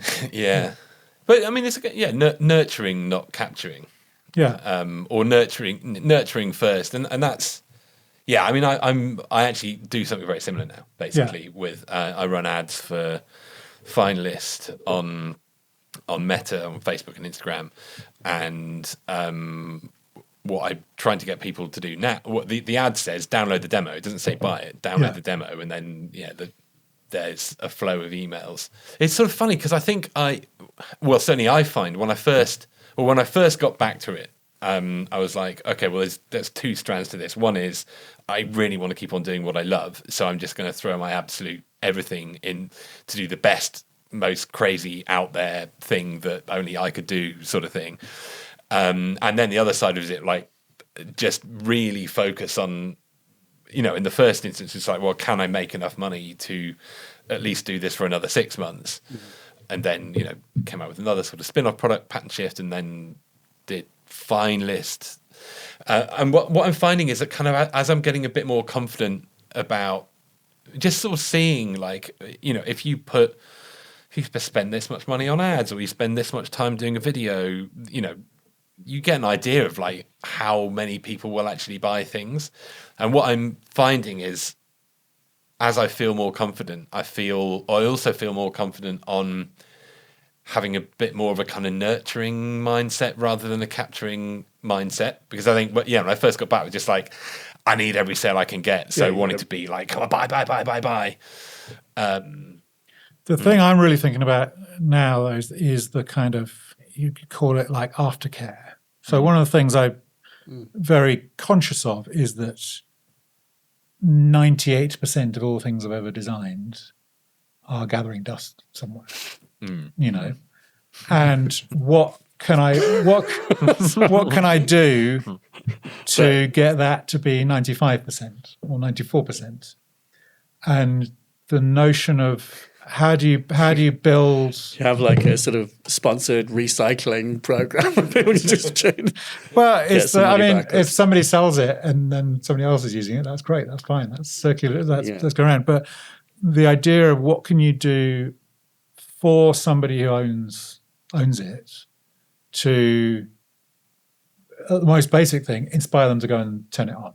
Yeah. Or inspire them to try something with it. And there is this kind of community around the workshop system which is doing bits of that. And I think things like, we're filming this in January, so people are doing January and they are making stuff and they're putting it out, and I will reflect that back to people. I do like a monthly email newsletter that is a really nice way of just kind of gathering all that stuff. So somebody makes a little video, they post it somewhere, and then at the end of the month, I'm like, this is great, this is great, this is great. To some extent, it's kind of teaching, but it's also kind of reinforcing. And I don't know what all the toolkits are for doing that. I think you bring up a really good point, which is like, can you think of any of the quote unquote big software and hardware companies that do this? Sorry, Arturia, but does Arturia, do Moog, do Sequential, do Native Instruments do this where you've brought a product, how are you getting on 6 months, here's some ideas? Yeah, because they do not. I feel like that is true, and they could. It genuinely is not like, can you buy my new thing? Yeah. It's like, it's also because it very much will help sales anyway, because they're generating every piece of evidence that people are using it and enjoying it is something to say. Even just personally, if somebody's got one and they're talking to their mates about it, then it will sell. If someone's got it and it's gathering dust, then they won't sell. You could have like a weekly workshop, challenge is the wrong word, but exercise or something where you're like, here's a thing, here's what you do, this is how you do the exercise. You set up this, and here's your little prompt. I mean, that's the really nice thing that you can, everyone's got the same system, so you can talk about it. And you can have a hashtag. But this amazing thing that happened with the online version. Oh, no, I don't think it had happened. Yeah, it's just incredible. So within that community of people, it's always interesting. Every so often somebody new, obviously people buy them all the time, but somebody new buys it and is really into it and excited about it and has got a set of skills. He bought one and immediately started posting like really interesting patches. So he did a really nice kind of generative drum machine patch that was just loads of clever use of like ring mod and stuff. Then he's like, I think we should have a patch storage thing. I'm like, makes perfect sense. And I think he's probably using some kind of, vibe coding support, but also he obviously understands the stuff. So he says, and this, you sort of saw this happen in real time. He's like, patch storage, and he contacts me to get the kind of vector image for the front panel and stuff. So he's imagining a thing that you can do. And then he came up with some really clever system where you basically save a PNG, and the PNG includes all of the data about the... Anyway, all this stuff he does. Then, literally like 3 or 4 days later, he's like, yeah, and I thought it should do the sound as well. And I'm like, well, that would be good. And then he publishes it, and there is now a really good, really fun in-browser version of the workshop system. You can go on, you can patch it up, you can change all the knobs. It's got a bunch of the program cards that work. It's got a little button and a bunch of guitar pedals fold out at the bottom where the guitar pedals go. It's got a 4-track tape recorder loop thing in it. Amazing. And just absolutely incredible, to see something like that come out of the system. And I guess, I'm very much supporting it and encouraging it. I'm not like, oh no, you can't write music thing modular in the corner of that. And oh, I don't really like the wave table, the oscillators you've used. They're not very accurate to the real thing. I'm like, this is really great. The spirit of the thing, is it's fantastic. Absolutely. And then actually in that marketing thing, in that email flow, the last one is, well, have a go. Yeah, here it is. And it's still, it lives on Vincent's site. It's his project. If I had tried to commission somebody to make me that thing, well, indeed, it would cost you 10 grand plus. At the very least. I mean, imagine that would be a very serious brief for somebody to say, I want an in-browser patchable modular synth. I hesitate because I did literally ask Claude to make me a thing that works like this, and then I was like, oh, we'll need a little synth engine, I'll need an A and a D, I want these ranges on it, and it's like, oh, do you want linear or exponential? I was like, let's do both. You make a little switch, and and lo and behold, that's the works. design challenge, though, isn't it? Yeah, that's where the real skill is. Then saying, it'll be linear, thank you. It will be linear, thank you. Yeah, no, of course it is. The hardest thing is not adding features; it's taking things away. That's also why I'm not afraid of vibe coding, in the sense that I don't think. Well, I mean, but it would be very interesting, maybe, to give you come up with the ideas, basically. To have an AI look at like one of those bonkers, like super expanded, like mutable things with like 10,000 extra knobs on them, and say, I want this with 4 knobs. What should they be? Well, I did this because I also vibe coded a baguette calculator. Basically, one of the greatest pieces of media that I saw in 2025, which I only saw recently, so I can really bollocks on about it, which is that it was a single serving. This is a bit of a YouTube lesson here. A single serving YouTube channel. It actually has now 2 videos, but for a long time it only had 1. And so it came out of nowhere. The channel is called Mr. Baguette 1. And on the channel it has 1 video, and it's how to make a baguette in 5 minutes. And so it's like perfect YouTube, how to make a baguette in 5 minutes. 5 minutes work, obviously, everyone knows that bread has to be left to prove.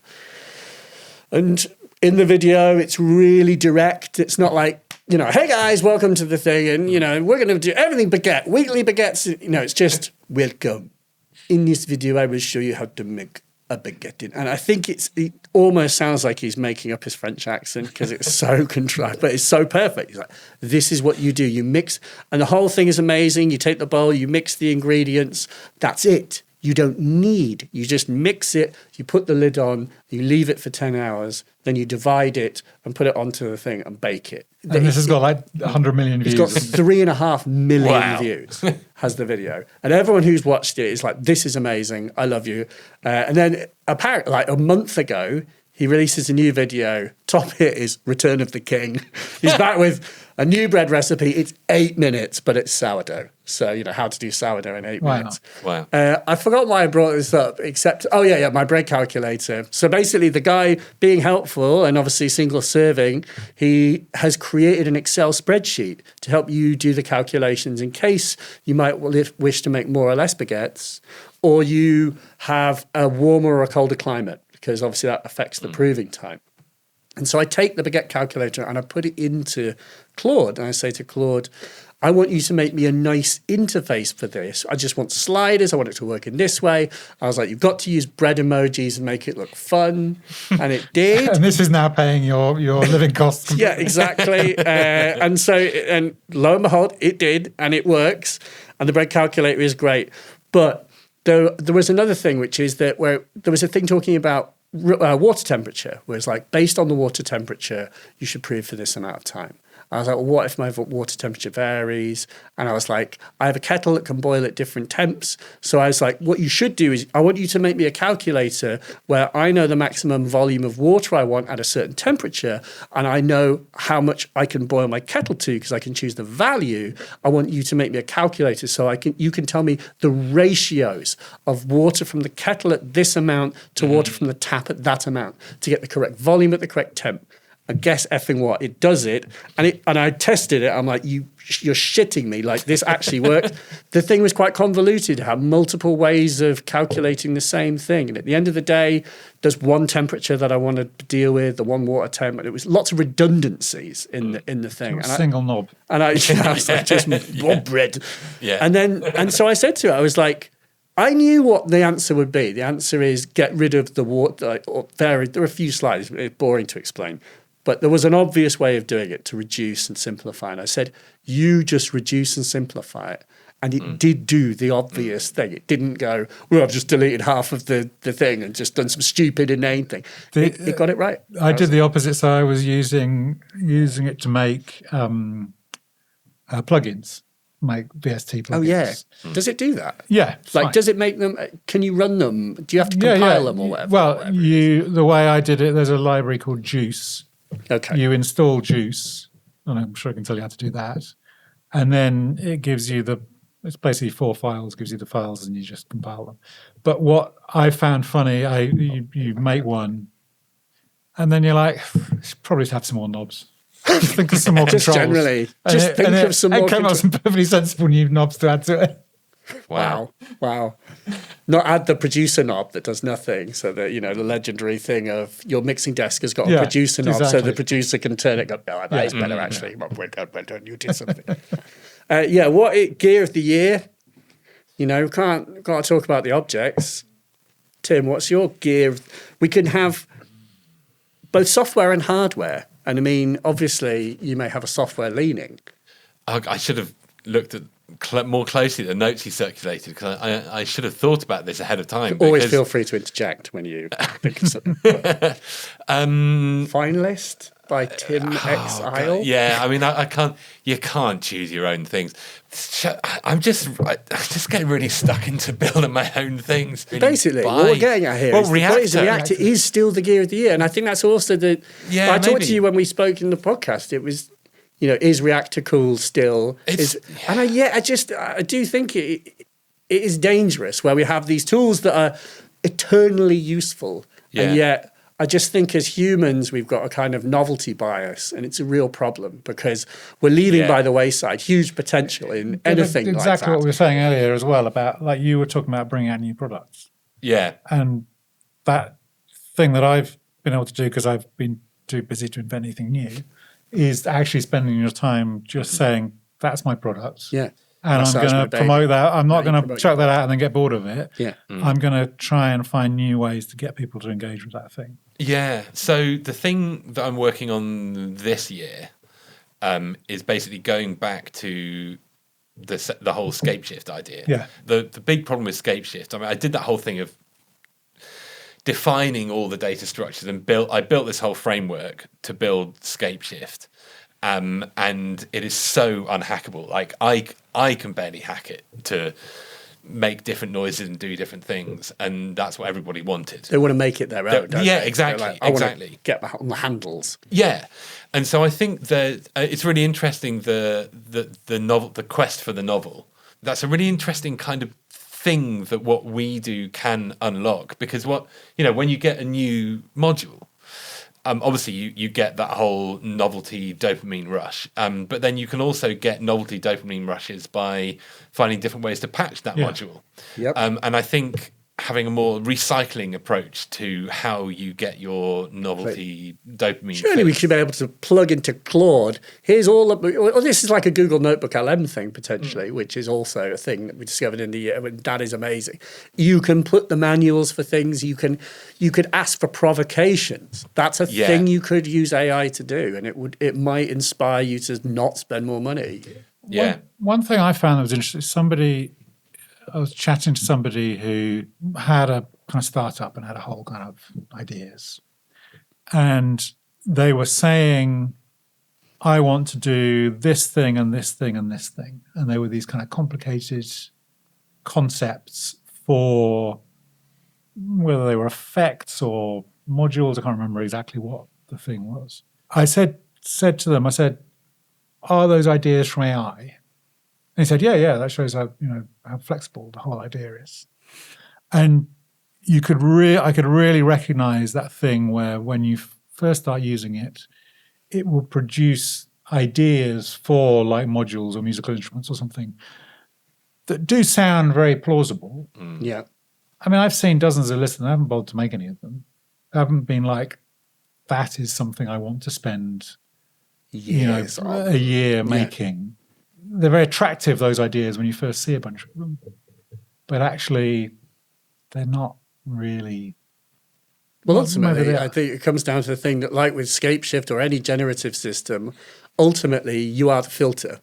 That's why, the things I make, quote unquote, with your system should and potentially do sound more like me because I'm letting you hear what I like.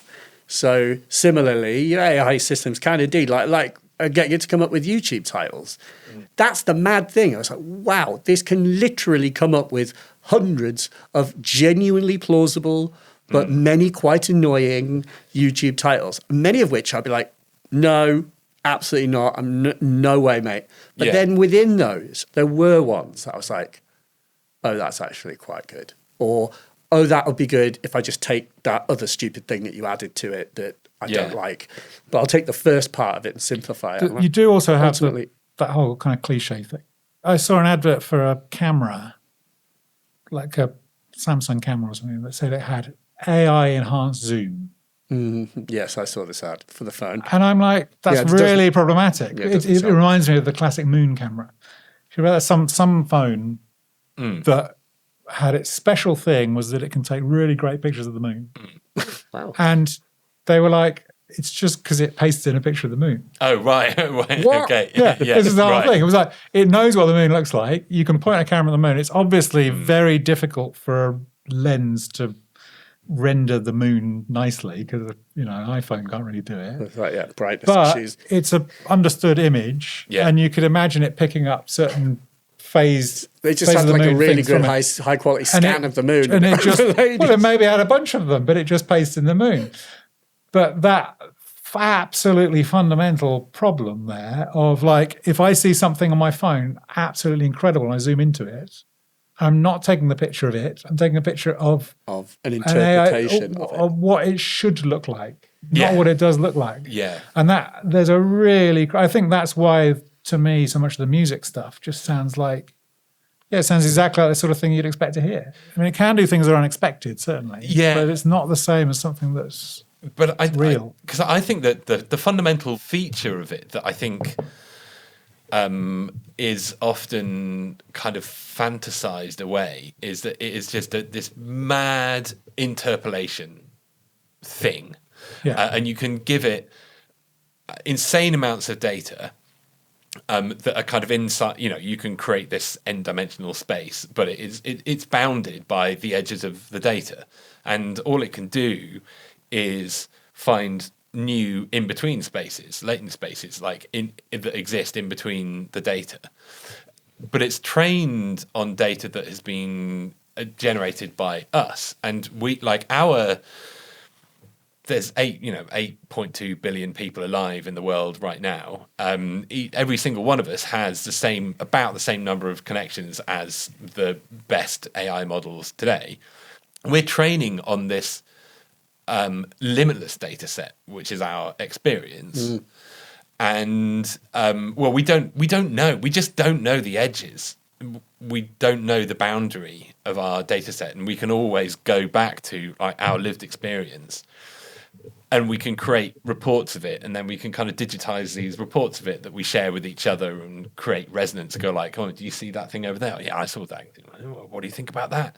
But we're referring to something that has, a boundless more resolution than than we can ever encapsulate in a digital photo or a text message. But we've created these machines that are trained on all these kind of little notes that we've slipped each other about our experience. But it's a tiny proportion of It's the experience. a tiny, tiny proportion. Yeah, It's like, it's true. I had a really weird experience this year where my dad found a bunch of papers from my grandmother, from his mother, including what kind of looked like a manuscript for a book. Some of it was typed, some of it was handwritten on that very, very thin kind of onion skin paper. So I picked this up, and because I am now self-employed, I can be like, I'm going to spend a week doing this. No new synthesizers or videos were delivered during that week. But what I wanted to do was get this into a digital format so that I could then publish it and give it to my dad and family for Christmas. So reading this, and a lot of it is handwritten, and she's got pretty scratchy handwriting.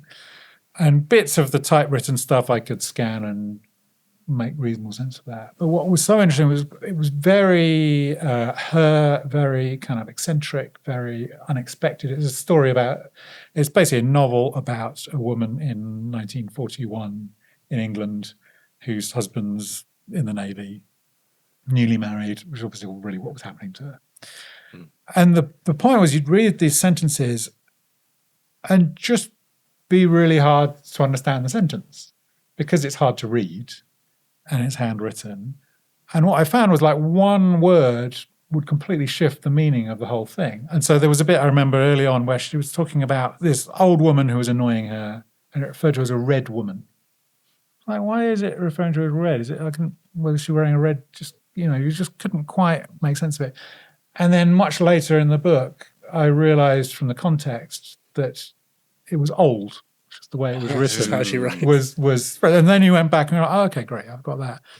But it was that thing of you could very easily have put the fragments of that into AI, and it would have written a completely plausible book about a woman in 1941.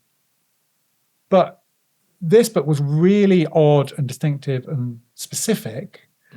There's this weird sentence, a weird kind of paragraph in it where she seems to be really, really angry about a sweet shop. And I kind of wonder is there a word that I've got wrong that just would make the whole thing click into place? But really kind of, why is she so angry about this sweet shop?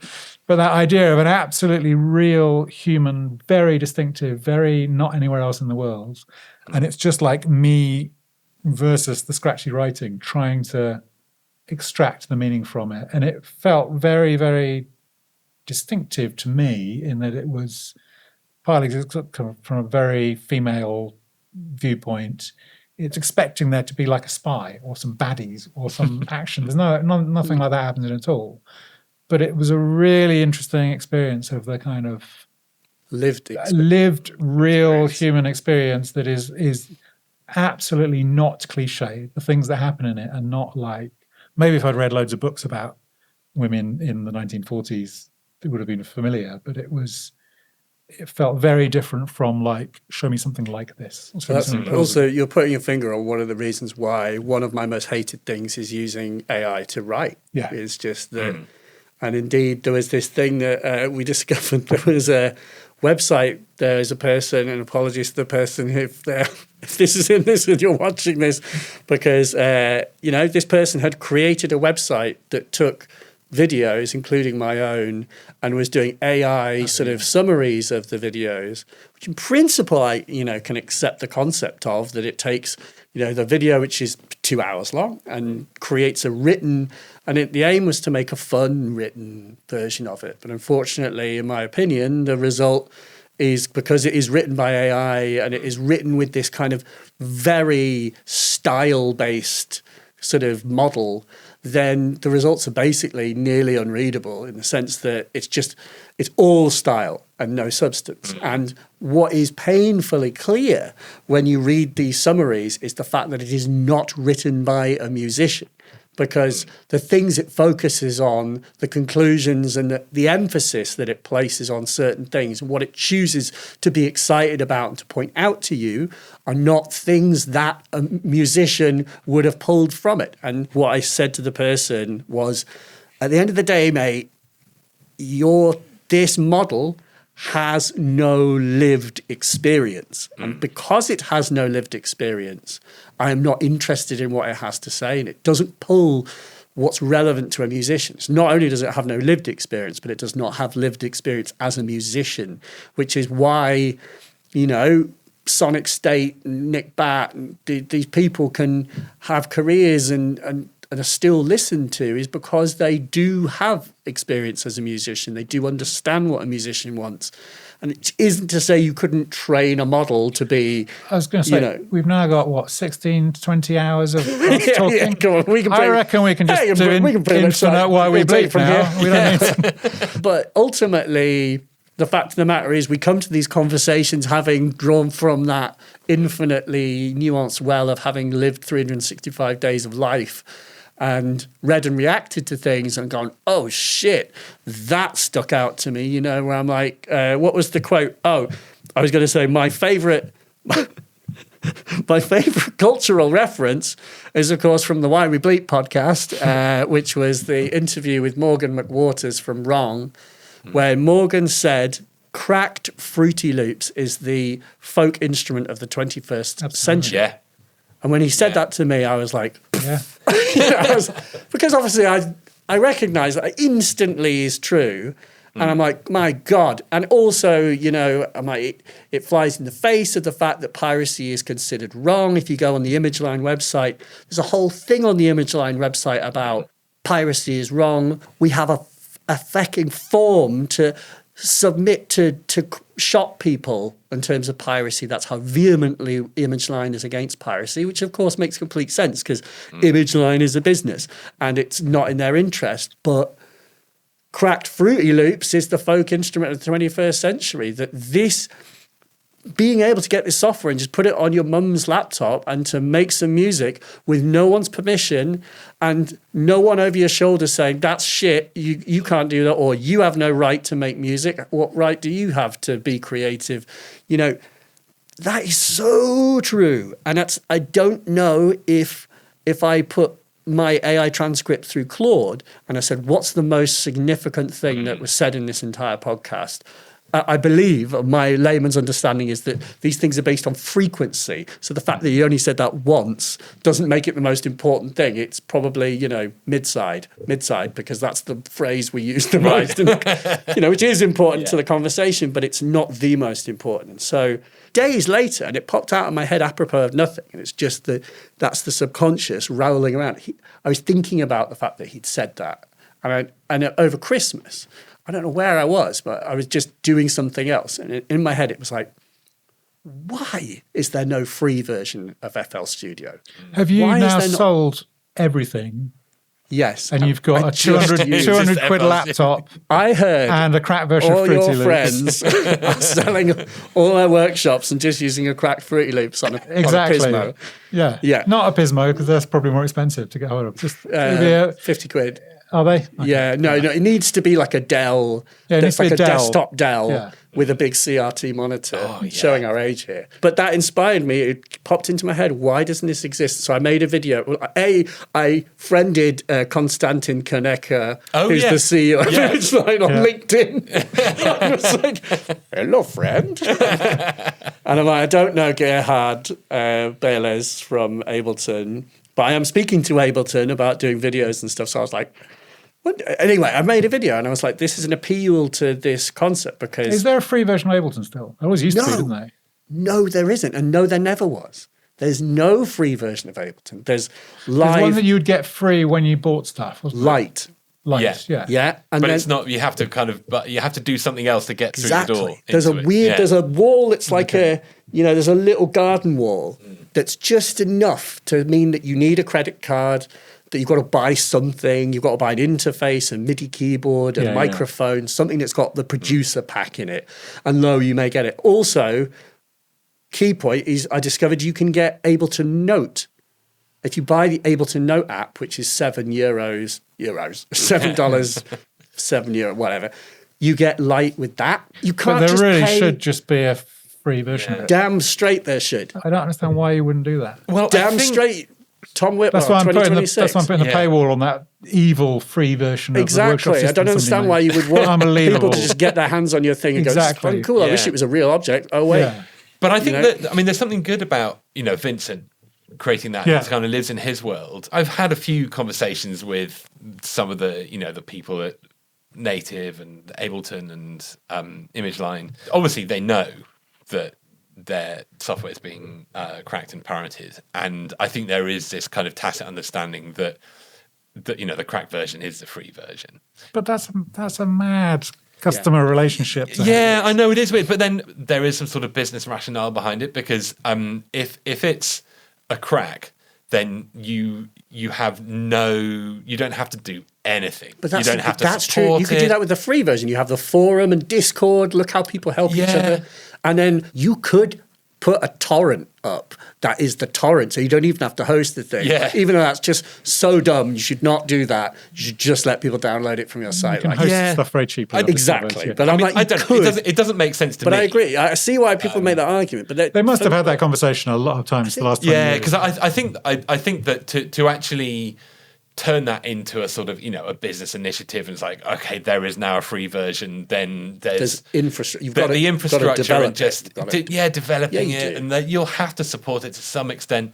So I mean, I'm not kind of like 4 rather than track number infinite. Yeah. You just change a number, right? Yeah. And then you just it feels like if there are people out there who are getting it for free and you can't communicate with them, why not do the few hard yards to make them come through. If Gerhard or Konstantin are listening, like you could put in and there's a $10 upgrade that adds more tracks, or $10 to add more point, they sound. should come on and explain why they don't do it, because it'd be really interesting. And I'm sure it's not that they're just silly and haven't thought of it. I mean, yeah.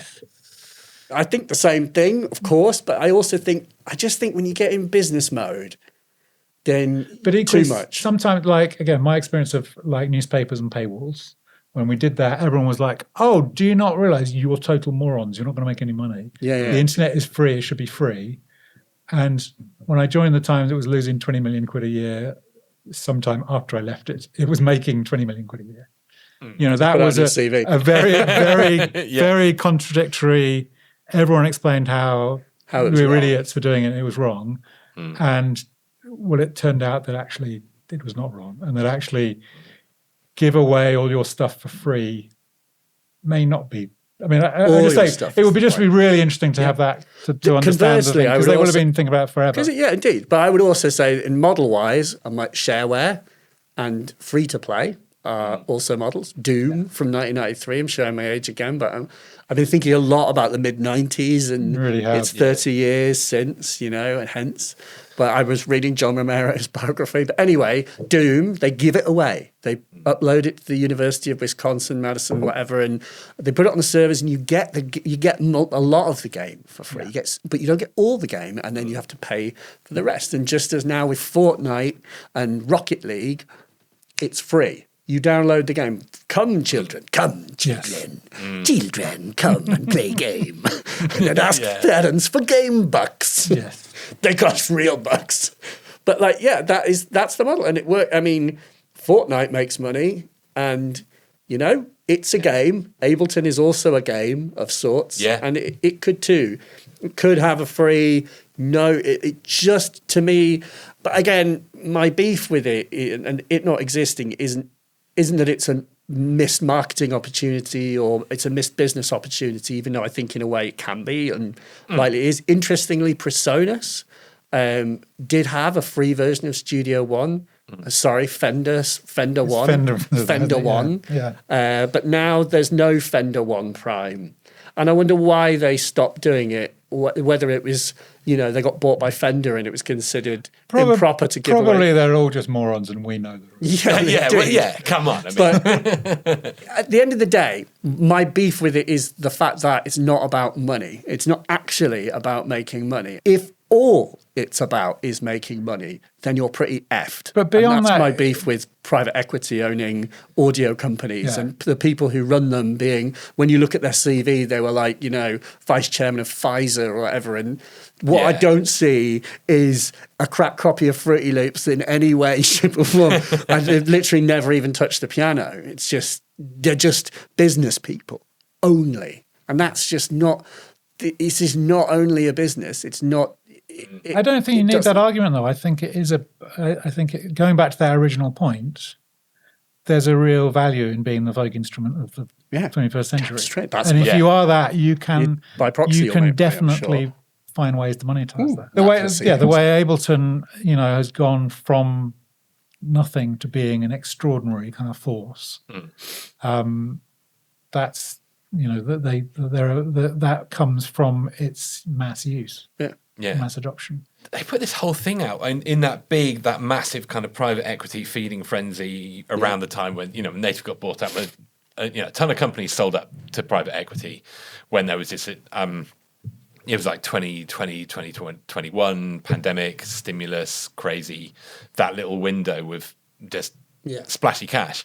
And I remember Ableton put out a press release saying we are not for sale. I mean, just massive hats off to Gerhard for that because, no doubt there were opportunities for them all to get fabulously rich. Yeah, and they didn't. I definitely know, Gerhard is not a, he's not business guy. He's not did Pfizer and then Ableton. Because otherwise you'd just sell it, wouldn't you? And make a load of money and naff off. Yeah, I don't know. It is a weird one. I think another thing. I don't know why I've sort of ended up being like the apologist for not free versions, but just sort of thinking through why. I think there's another. It's kind of cool. Like if you have to crack it, then you're part of this kind of underground. You're doing something slightly out there. The IKEA effect, like building your workshop is cracking your door. Yeah, but you don't crack it yourself. No, but you have to go and hunt. You have to go find it somewhere illegal. Yeah, you have to go off-world. You go to the off-world colonies. Yeah, it is true, and that requires that you commit. You're effectively pre-committing to the concept of having it because you've got to make the effort to get it. Yeah. But I think my problem with that is the fact that I'm not as worried about that person because they'll probably just go and crack it if that's what they want. Hats off. They'll probably become the future producers of tomorrow. But for me, it's the person where they don't know that. They don't even quite know if they want it. But it's that thing that there's no community centre. There's no accidental exposure to music technology for a lot of people. And so what my key hope is to remove friction. There has to be a friction removal. So it's just like, oh, you want to try music making? Here it is. Yeah. Like, go on. Like, it's there. You've got it. You've got music making. Just do it. And not making that, you have to get a VPN and potentially, because if you're young, you might well be truly afraid. You don't know that you're not going to get the police like busting your door down and stuff. Like I was watching this video where someone was talking about cracking games on Amiga in the 90s. You really are living in the 1980s. Yeah, I was just like on an Amiga trip as well. He literally said there were ads in the magazines at the times from the Federation Against Piracy, suckers, whatever, and he said, I was genuinely afraid. I genuinely, as a young person, that actually gave me pause because I thought I might get found. I might get the police busting my door down. You've got to just. It shouldn't be necessary to sort of be a pirate to just get this stuff. It just shouldn't. There should be. And the demo's not the answer because it's too short-lived. You've got to own it. You've got to have a sense that you commit to it. You committed and you can have it. And as long as you have it, music making is yours now. You've got access to this magical world, fantasy world of unicorns where you can make music. So is GarageBand an interesting example? Because if you had a Mac, then you had a proper free, and that was incredibly influential. It is. Yeah, that can't be understated. But it's Mac only, and it's not Ableton and Image, Fruity Loops, and no one's kind of. GarageBand's not cool and sexy in a way, and there needs to be. But it was a very solid entry. It did exactly the thing you described for people with a Mac. 100%. So anything I haven't asked you about? I mean, we didn't talk about gear, but I don't know if we need to. Unless there's something that's really... I was going to give you my this week's gear of the year. Go on. This is returning to my visit in Lisbon. Might know where you're going. So this was when I was in Lisbon. I was reminded that Alessandro Cortini lives in Lisbon. Well, does he? Yeah, he moved there You guys, 5 years ago. You lunched together, I understand. Well, we've talked on the internet in the past. He used to be Right. a Music Thing reader back in the day. Ah, wow. Okay. And so I messaged him and said, can we have a coffee or something? He said, I'll come out to the studio. So he lives about half an hour outside Lisbon. In a sort of... In Sintra? No, it's south, in a kind of towards a sort of nature reserve. He's got the sort of big, not enormous house, biggish house with a sort of what was a garage or something in the garden. Any other identifying marks around? No, so I'm going to keep it simple. Lots of cats. So you walk through the garden, and I didn't have any real expectation. I kind of assumed you had a big studio in LA or something, and that's how you worked. So you walk through, open this door in the shed, and you walk in. Well, the thing I was going to talk about, you've got a synclavier sitting on top of a Fairlight. Then you've got, as I said, the wall of Buchla 200s. A modern A Buchla. lot of like prototypes. Wow. There's like a delay we were playing with. There's 2 of them in the world. Then you've got a block of 100 system, the earlier Buchla stuff. Licked clean. All of that. And then I noticed a very prominent, not very prominent, just sitting on the phone, a blue briefcase. And I was like, oh, he says, yes, that's Music Easel prototype number 1. What? The original Buchla Music Easel. And then he's got the blue case was kind of built. How does he even he's have got that? the original one. Because he's part of that community. This is something I'll talk about at the moment. And then he's got the sort of top bit of a Music Easel. He's got another of the original ones in his main rack. But the thing I was most sort of charmed by with it was the synclavier. So this is, people know, it cost sort of, started at about 75 grand in the 80s. Yeah. Went up House to kind money, of $250,000 in the 80s plus. But they were like multi-track, 16, 24 so bit or whatever. the one he's got Whatever the it was. enormous, there's got incredible kind of keyboard. The buttons on them that famously are buttons that come from B-52 bombers. Wow. Same buttons. One of the most impressive jog wheels I've ever encountered. Big sort of aluminium mill, beautiful thing. And then it has, I guess, some big cable goes through into there's a kind of plant room next door that has an enormous blue rack with it in it. But a lot of the processing is done by a Mac Mini. So it has they've a Mac they've Mini. been updated. And it's been updated, yeah, it's been live the whole Yes. time. So studios have them, it's been updated all the time. So he had a Mac screen that has the kind of primitive looking interface, but is all done on a Mac keyboard and a Mac thing. Anyway, so we're talking about this, and I was like, this is amazing. And he starts pulling up the presets, and the way he uses it, I thought was so interesting. His kind of thing from any of his records, is like interesting, quirky sounding machines with sequences in them. So he made an album with like an MC202. He's made albums with, he's got a VCS3 and a Synthi that both have sequences in them, and obviously the Music Easel's got a sequencer in it. And so what he's been doing is sampling, he just records sequences that have got this enormous kind of character and kind of feedback loops and stuff in them. And then now what he does, I don't know if he's put out any records specifically with this, I think maybe some soundtracks that he's done. He then just puts the samples into the synclavier and plays them. So he uses it like a very, very basic polyphonic chromatic sequence. So is it just single hits that's going in? Or Yeah, he'll record, like, I think you record like maybe a minute of a sequencer running. You might be kind of changing cutoff or something while it's running. So he tells me this, kind of presses C, and obviously he's got a nice sound system, but it just sounds absolutely incredible. So it's got all of this kind of texture that's very familiar from his kind of records. It just sounds really good. I think it is pretty much the ultimate just expensivizer. I don't know what it's doing. And you can play it up and you go down the bottom and you can kind of hear bits of the like sample clock noise and stuff. But it's very different. We didn't play with the Fairlight. The Fairlight is a very gritty sounding thing. Yes, isn't it like this it's ludicrously? 8-bit. It's like 8. Yeah, it's 8-bit. Whereas this sounds extremely hi-fi. Right.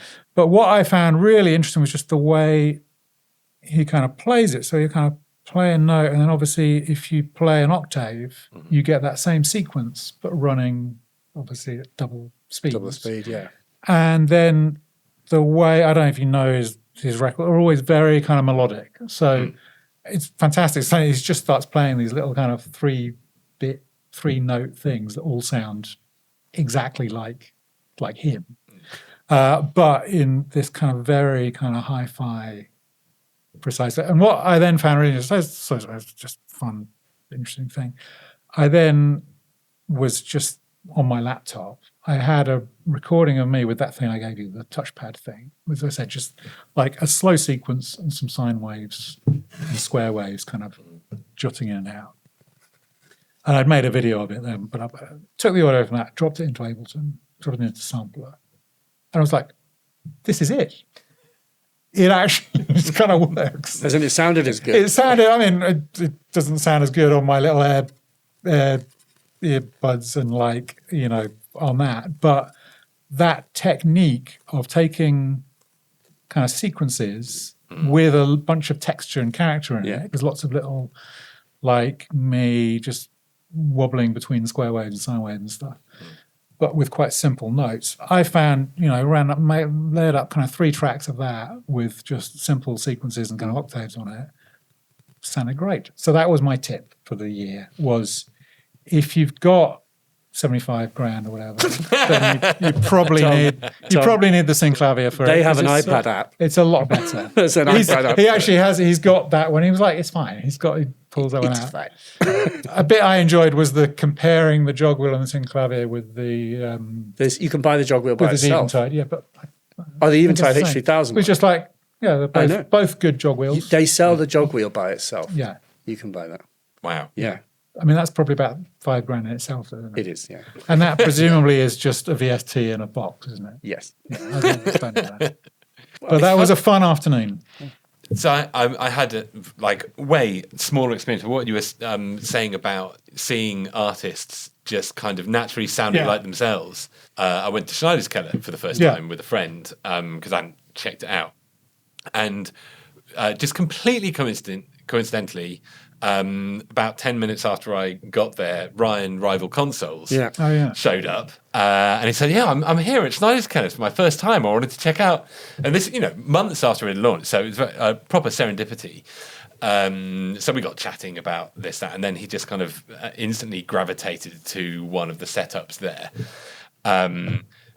And just reached out, pressed some keyboards, twiddled some knobs, and he was rival consoling within seconds. It was bonkers, absolutely bonkers. How quickly he got to his sound from a random machine. It's amazing, the very unique neurology and sort of motor neuron thing of, particularly when you do things physically. I think that's what's really good about.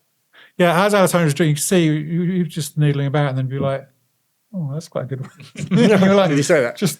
Hit record, mate. Hit record. Hey, chuck that one out. Give you a co-writing credit. I think I'm glad you mentioned Schneider's Keller, because I think that it's been such a thing this year for me, having a physical retail spot in London. I will pop in there, just see them, and again, you just bump into people there.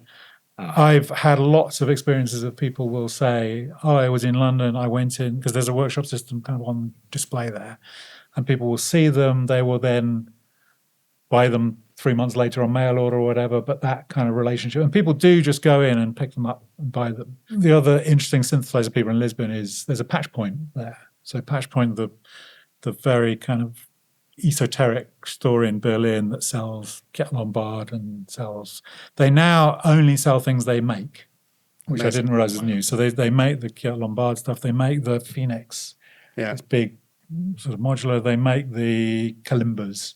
But it was really interesting talking to them about, because they've been there, I think about 4 or 5 years maybe, realizing that there are still so many people within Lisbon that don't know it exists. They don't know how it works. They have a studio that you can go in and just book 4 hours in their studio for free.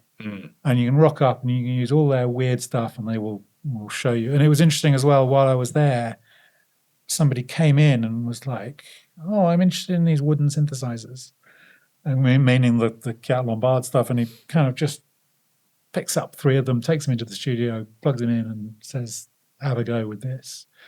But very rarely, I said, "Do you sell?" He was like, "People don't just wander in and buy stuff." I mean, I did buy stuff, and he was quite surprised. And their payment and purchasing system seemed quite ad hoc. Wow.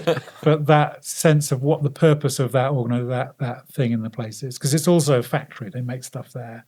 It's also the studio. Is it actually a shop? And and he said it's really it's a physical place for that community, but they don't do masses of kind of outreach and stuff.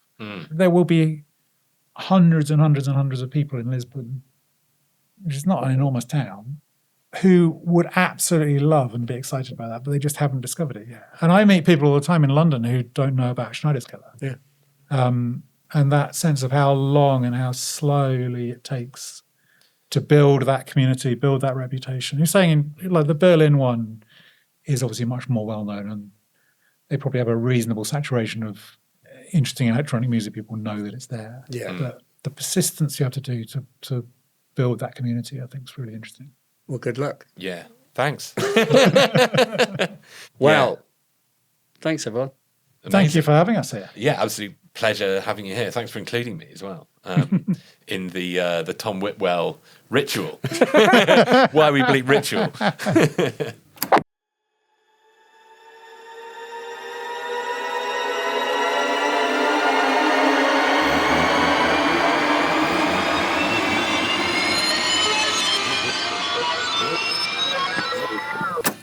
Yes. Thank you, Tom. Thank you, Tim. Thanks, Tim, especially for letting us be in Timbers. This, I think, was maybe the first public thing that has happened in Timbers. So I imposed myself on Tim. So amazing. I will link to the Timbers space down below.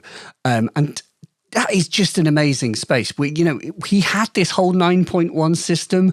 And before this, Tim, or was it after, Tim fired it up with his, scape shift reactor ensemble and was playing scape shift kind of riffs and weird atmospheres in this space around us. Me and Tom just both kind of stood and just immersed ourselves in the insanity of this sound that is completely enveloping.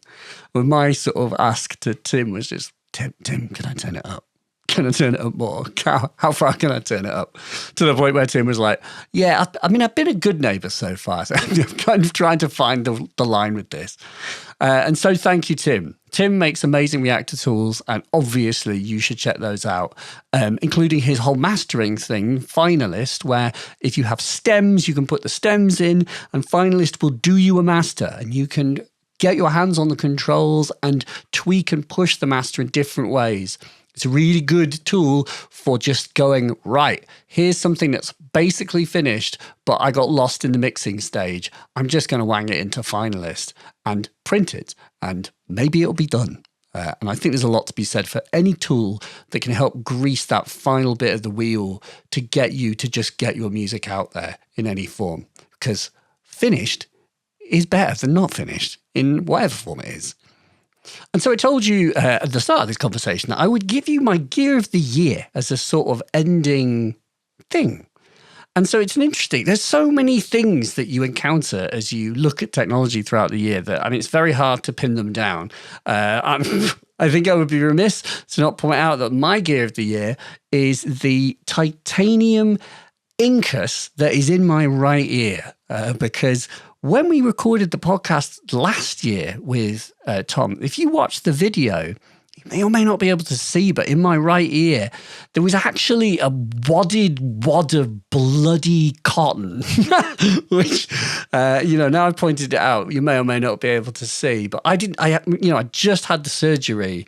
And so I was not able to hear in my right ear at that point. But the long and short of it is when I came out of surgery, I was told that my ear bones had dissolved, and a surgeon reconstructed the bone transmission path in my ear and put in this piece of titanium that is part of my ear bone structure. And my right ear is basically better than my left. In fact, I actually know it's better than my left because I just had a hearing test. And that's only a thing that happened this year. So I have a piece of metal, of titanium in my ear that I hear through, and I hear better than I did before it went in, which is really nuts. So as far as I'm concerned, that little piece of titanium is absolutely the best bit of gear that I got all year.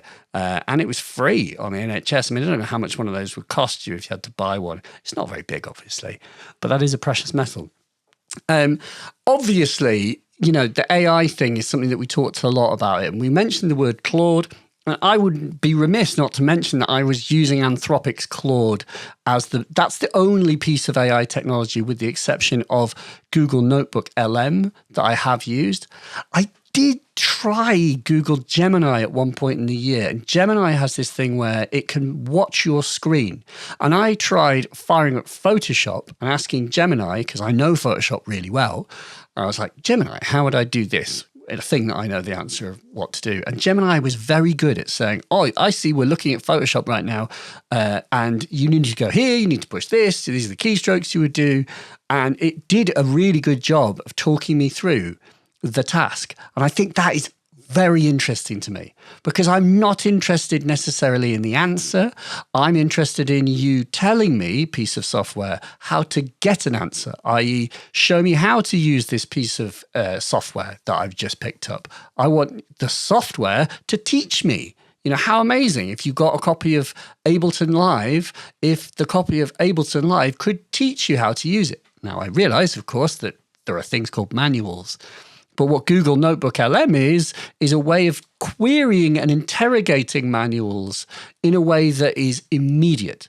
And I made a video about this earlier in the year, and it was pointed out to me by some people that the indexes and control Fing is just the same speed as what happens with Notebook LM. But I don't think that is true.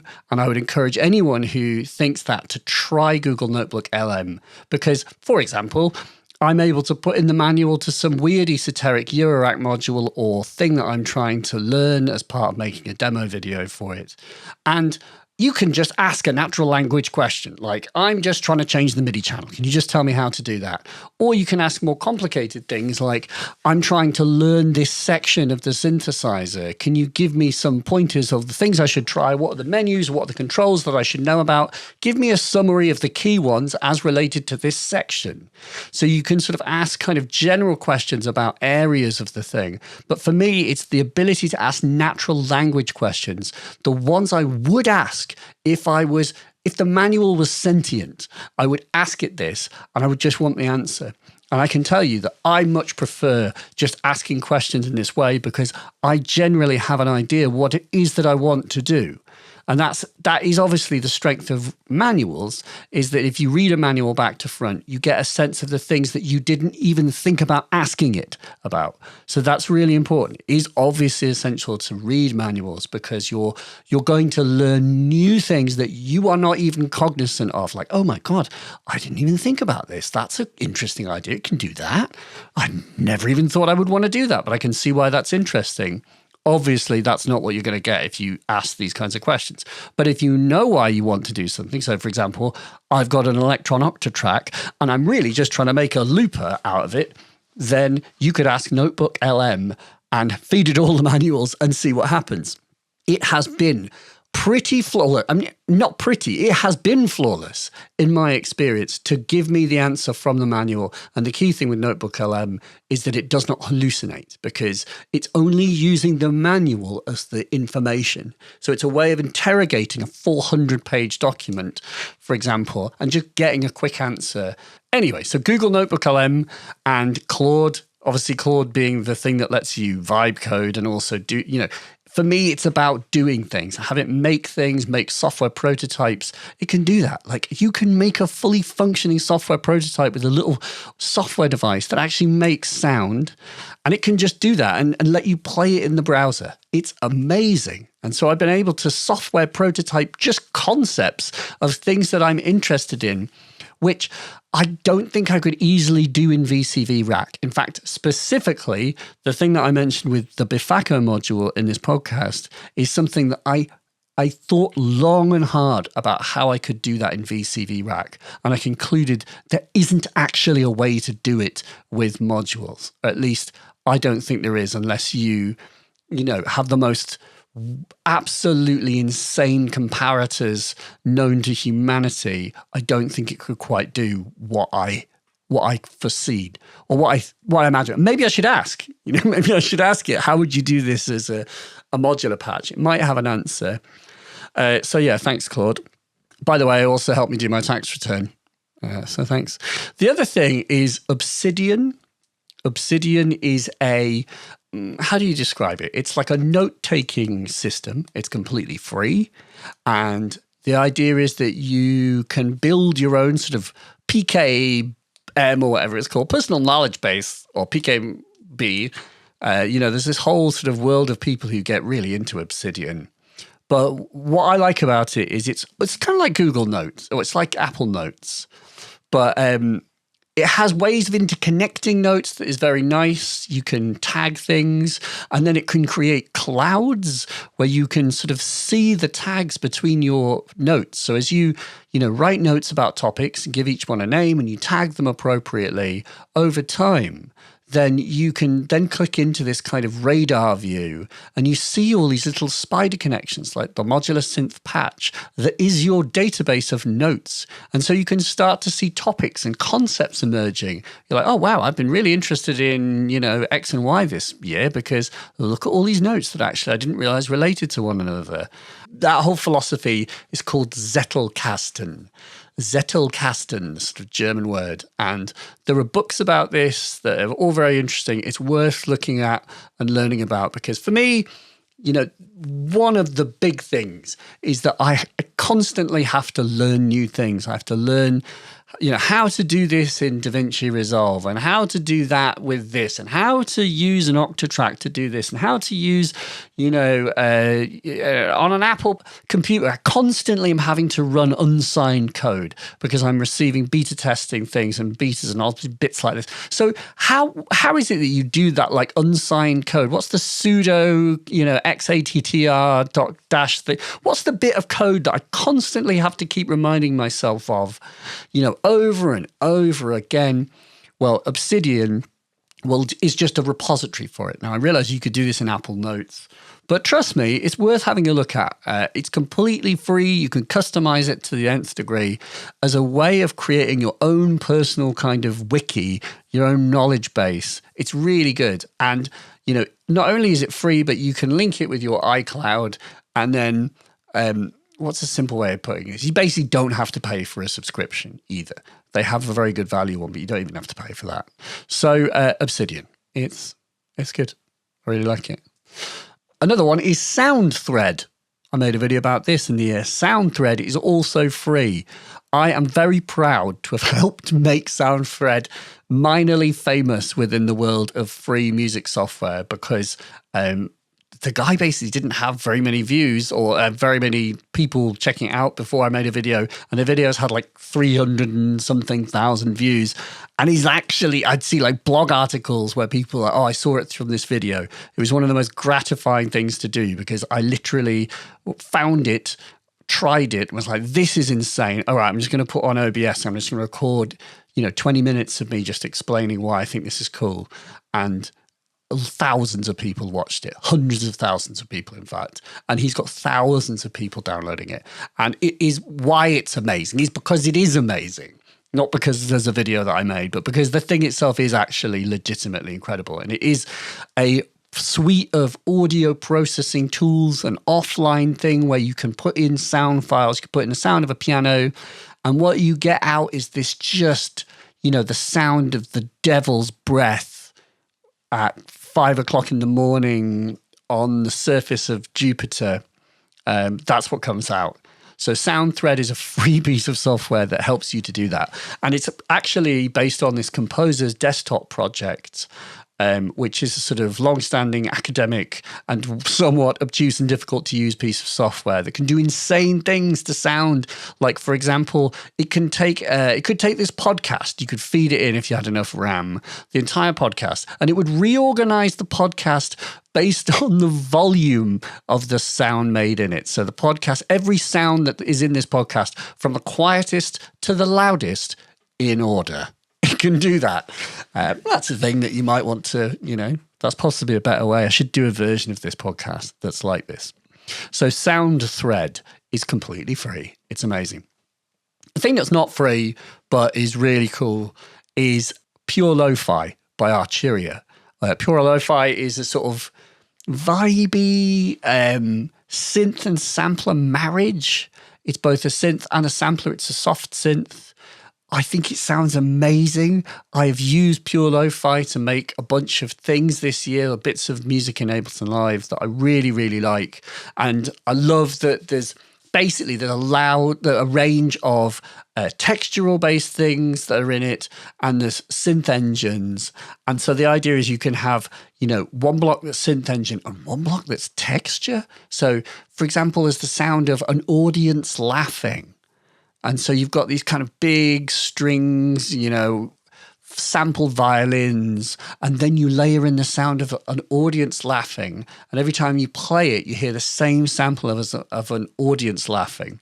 And what you end up with is something that pretty much sounds like Boards of Canada, because Boards of Canada would do things like that and take elements of, audiences laughing and blend it with synths and other elements. And you end up with this incredible textural, old, warbly sounding sound. I really, really like it. And, you can say, well, hey, you should just do the work and make it yourself. And yes, you can do that.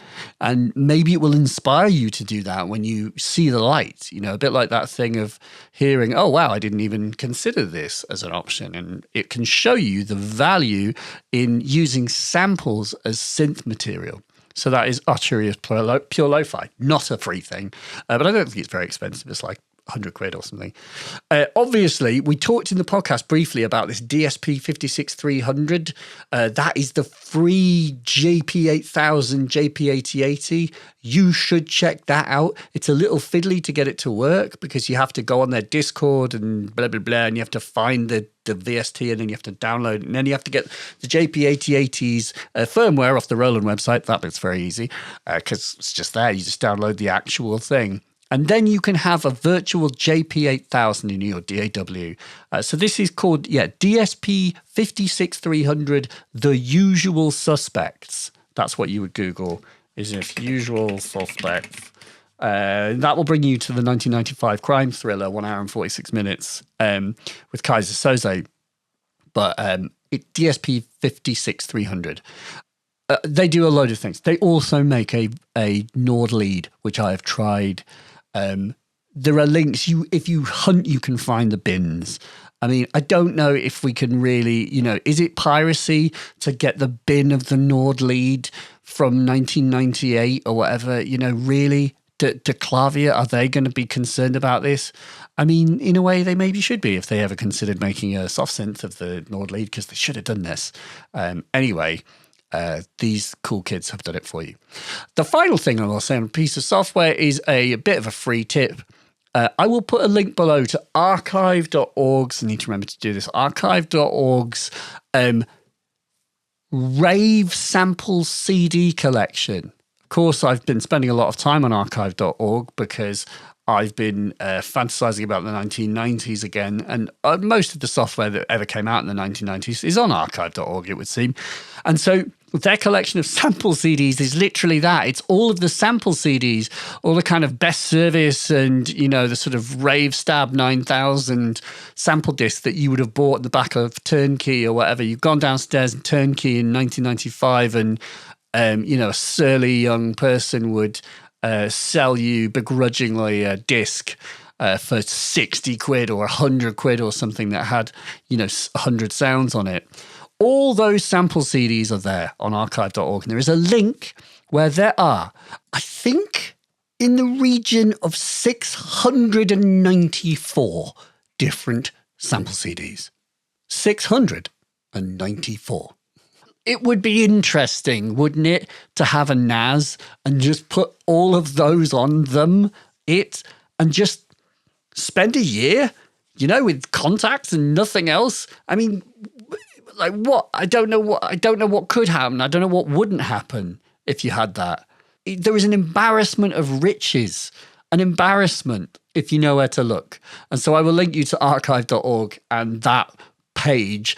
And there's another aside on the morality of downloading 30-year-old sample CDs, which I don't think they are available in any form now. Maybe some are. That's obviously a thing I'm going to have to let you navigate. But I would also advise you a small smidgen of caution for the reason that, unbelievably, a lot of the sample CDs of the era just contain samples from commercial records. They are not original sounds. There are just James Brown lifts in these sample CDs, which were sold at markets. So it's funny that we return to this topic that was raised before the podcast began, which is, sampling really, technology overstepped the mark and was doing things that just seemed questionable. Now we are in this instance where AI is seen to be doing questionable things.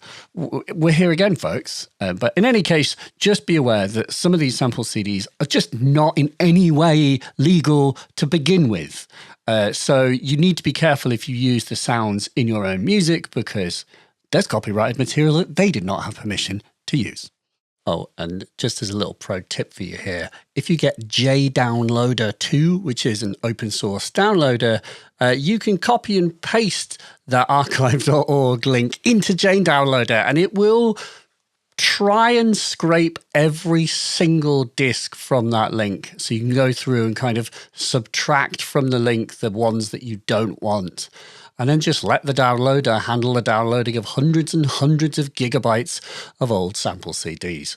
On a lot of these old sample CDs, the left and the right stereo are separate files in the downloads, which is quite annoying, isn't it? Because you'd like it if they were like combined together into one stereo file. Well, you could use Claude Cowork, couldn't you? Because Claude Cowork can work with FFmpeg.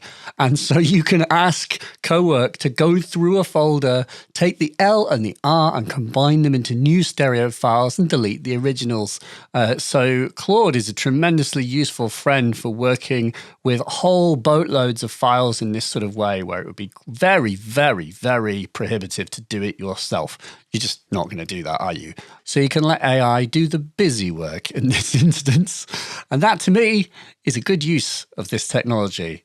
Just make it all really usable for me so that when it's time to make music, I can just blast through these folders and just throw things together. And so this has gone on very long. And we've talked a lot about software. There is some hardware. I will be very quick with this. The thing that surprised me the most was a thing that I tried in July. I was at Gearfest, and so I was hired by my old bosses at Source to come and stand and talk about the Buchla stuff and like other synths. It was an amazing moment during that day. I remember there was they had the Lemon Drop, the Blue, the 1010 music stuff, and I was hired to come in and help staff the room, and just be in the room and help people. And obviously, there's a lot of synths in there that I know well, and so I'm very good at helping you with those. And there's some that I've just not had a chance to try because there's new things or there's things I don't own anything from 1010, so I've literally never tried any of that stuff, and that was there too. And there was a very funny moment where the guy was asking me questions about the 1010 thing. And although I have worked at Turnkey, I'm not that kind of person who would be like, yeah. Oh, yeah, it does that. Yeah, like just sort of bullshit my way through. Because I don't believe in lying. You can sell someone something in a way that is completely truthful. And the key is to not lie and don't pretend to know things that you don't know. And that was a very funny moment because I didn't know anything about this, really. I mean, I understood a lot. I do understand the basics of them, but he was getting into the fine details. So I was like, yeah, I'm afraid I don't know. And he just said, you don't know a lot about this, do you? And I was like, well, no, I don't, mate. I'm not going to pretend I do. Anyway, in that room, there was a little white box. And it was from Rodec. And Rodec are this company, Belgian company, who make a nice console, and they've made nice DJ stuff that I think is quite well regarded. And there was this little white box, and I sort of ignored it. I saw it, and it's a little like outboardy thing. I'm not interested in this. I don't know why. It's just an EQ or something. But late in the morning, I kind of wandered over to it and paid more attention, and I realized that it had the Sherman logo on it. Now, Sherman, of course, the people who make the filter bank is a legendary mid-90s bit of hardware. So, of course, naturally, I am interested in that. Of course, the Sherman filter bank is legendary. It's this thing that supposedly sounds amazing. Your stuff just sounds incredible. You put things through it, stuff just sounds amazing going through the filter bank. And because I've got an embarrassment of Eurorack, for many, many years, I've thought arrogantly that a filter bank is no use to me because I obviously have infinitely more than the filter bank in my, my great collection of stuff. I've got so much more than that. I don't need that. And this Rodec thing is like a mini Sherman filter bank in stereo. And it's like 6 or 7 controls. And it's an envelope follower and a stereo filter. And you make the stereo filter dance with the envelope follower. That's pretty much it. And there's a drive. And there's a type, low pass, band pass, high pass. And you can morph the type. And there is a control to let the morphing happen using the envelope follower. So it's very simple. And I started messing with that thing. And about 25 minutes later, there were several people crowded round, or we were all talking to each other about the insanity that was coming out of the speakers. And we're like, what is it doing? We were like laughing about the experience. So this is ridiculous.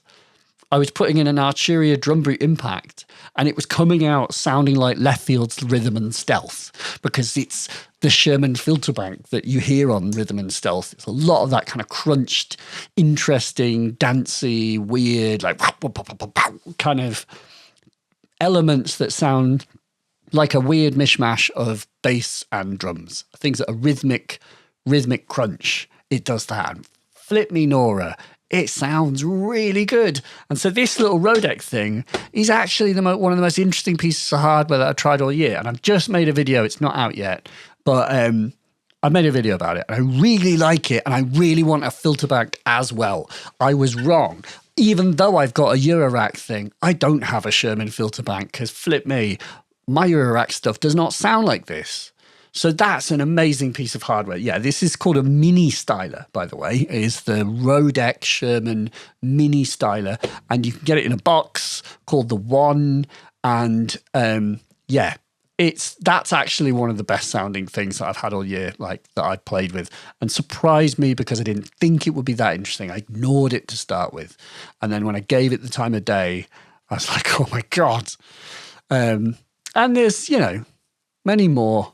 I think that's probably enough. Let's leave it there because I just want to say thank you for making it this far and listening to this podcast as we move into another year. And I've not been fast enough getting these out. As you notice, I am still struggling to balance the workload of all of the other things that are going on. So many things. And also, like, there is this module that's happening in the background. So there's a lot of my time that's been testing, beta testing, and we are moving to a stage of having a kind of the proper beta testing. I've been testing this module along with Bafako, and we're moving to a little squad of people who will hopefully give it a real punishing, set of, hopefully catch all of the little weirdness, all of the odd bugs that can happen, and then get this thing done soon. And what is it, you ask, of course? I can't say.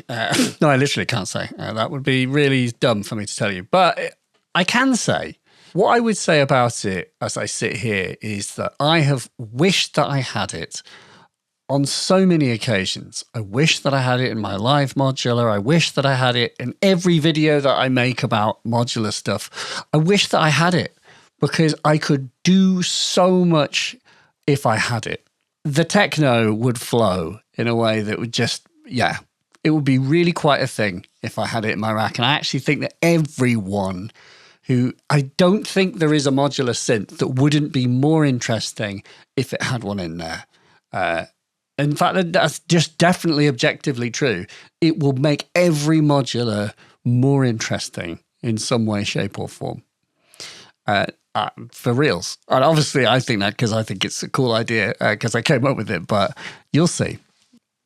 So then, thank you for being here. If you can, please consider sponsoring on Patreon, patreon.com/MiloMelodies, or just leave a comment and share the podcast, because that's helping it to grow. It really is the sharing that is possibly the most useful thing. Although paying my bills, actually, no, scratch that. Paying the bills is the most useful thing, so I can continue doing this and paying my editor. So, above all, I wish you well. Thank you, and we'll see you soon.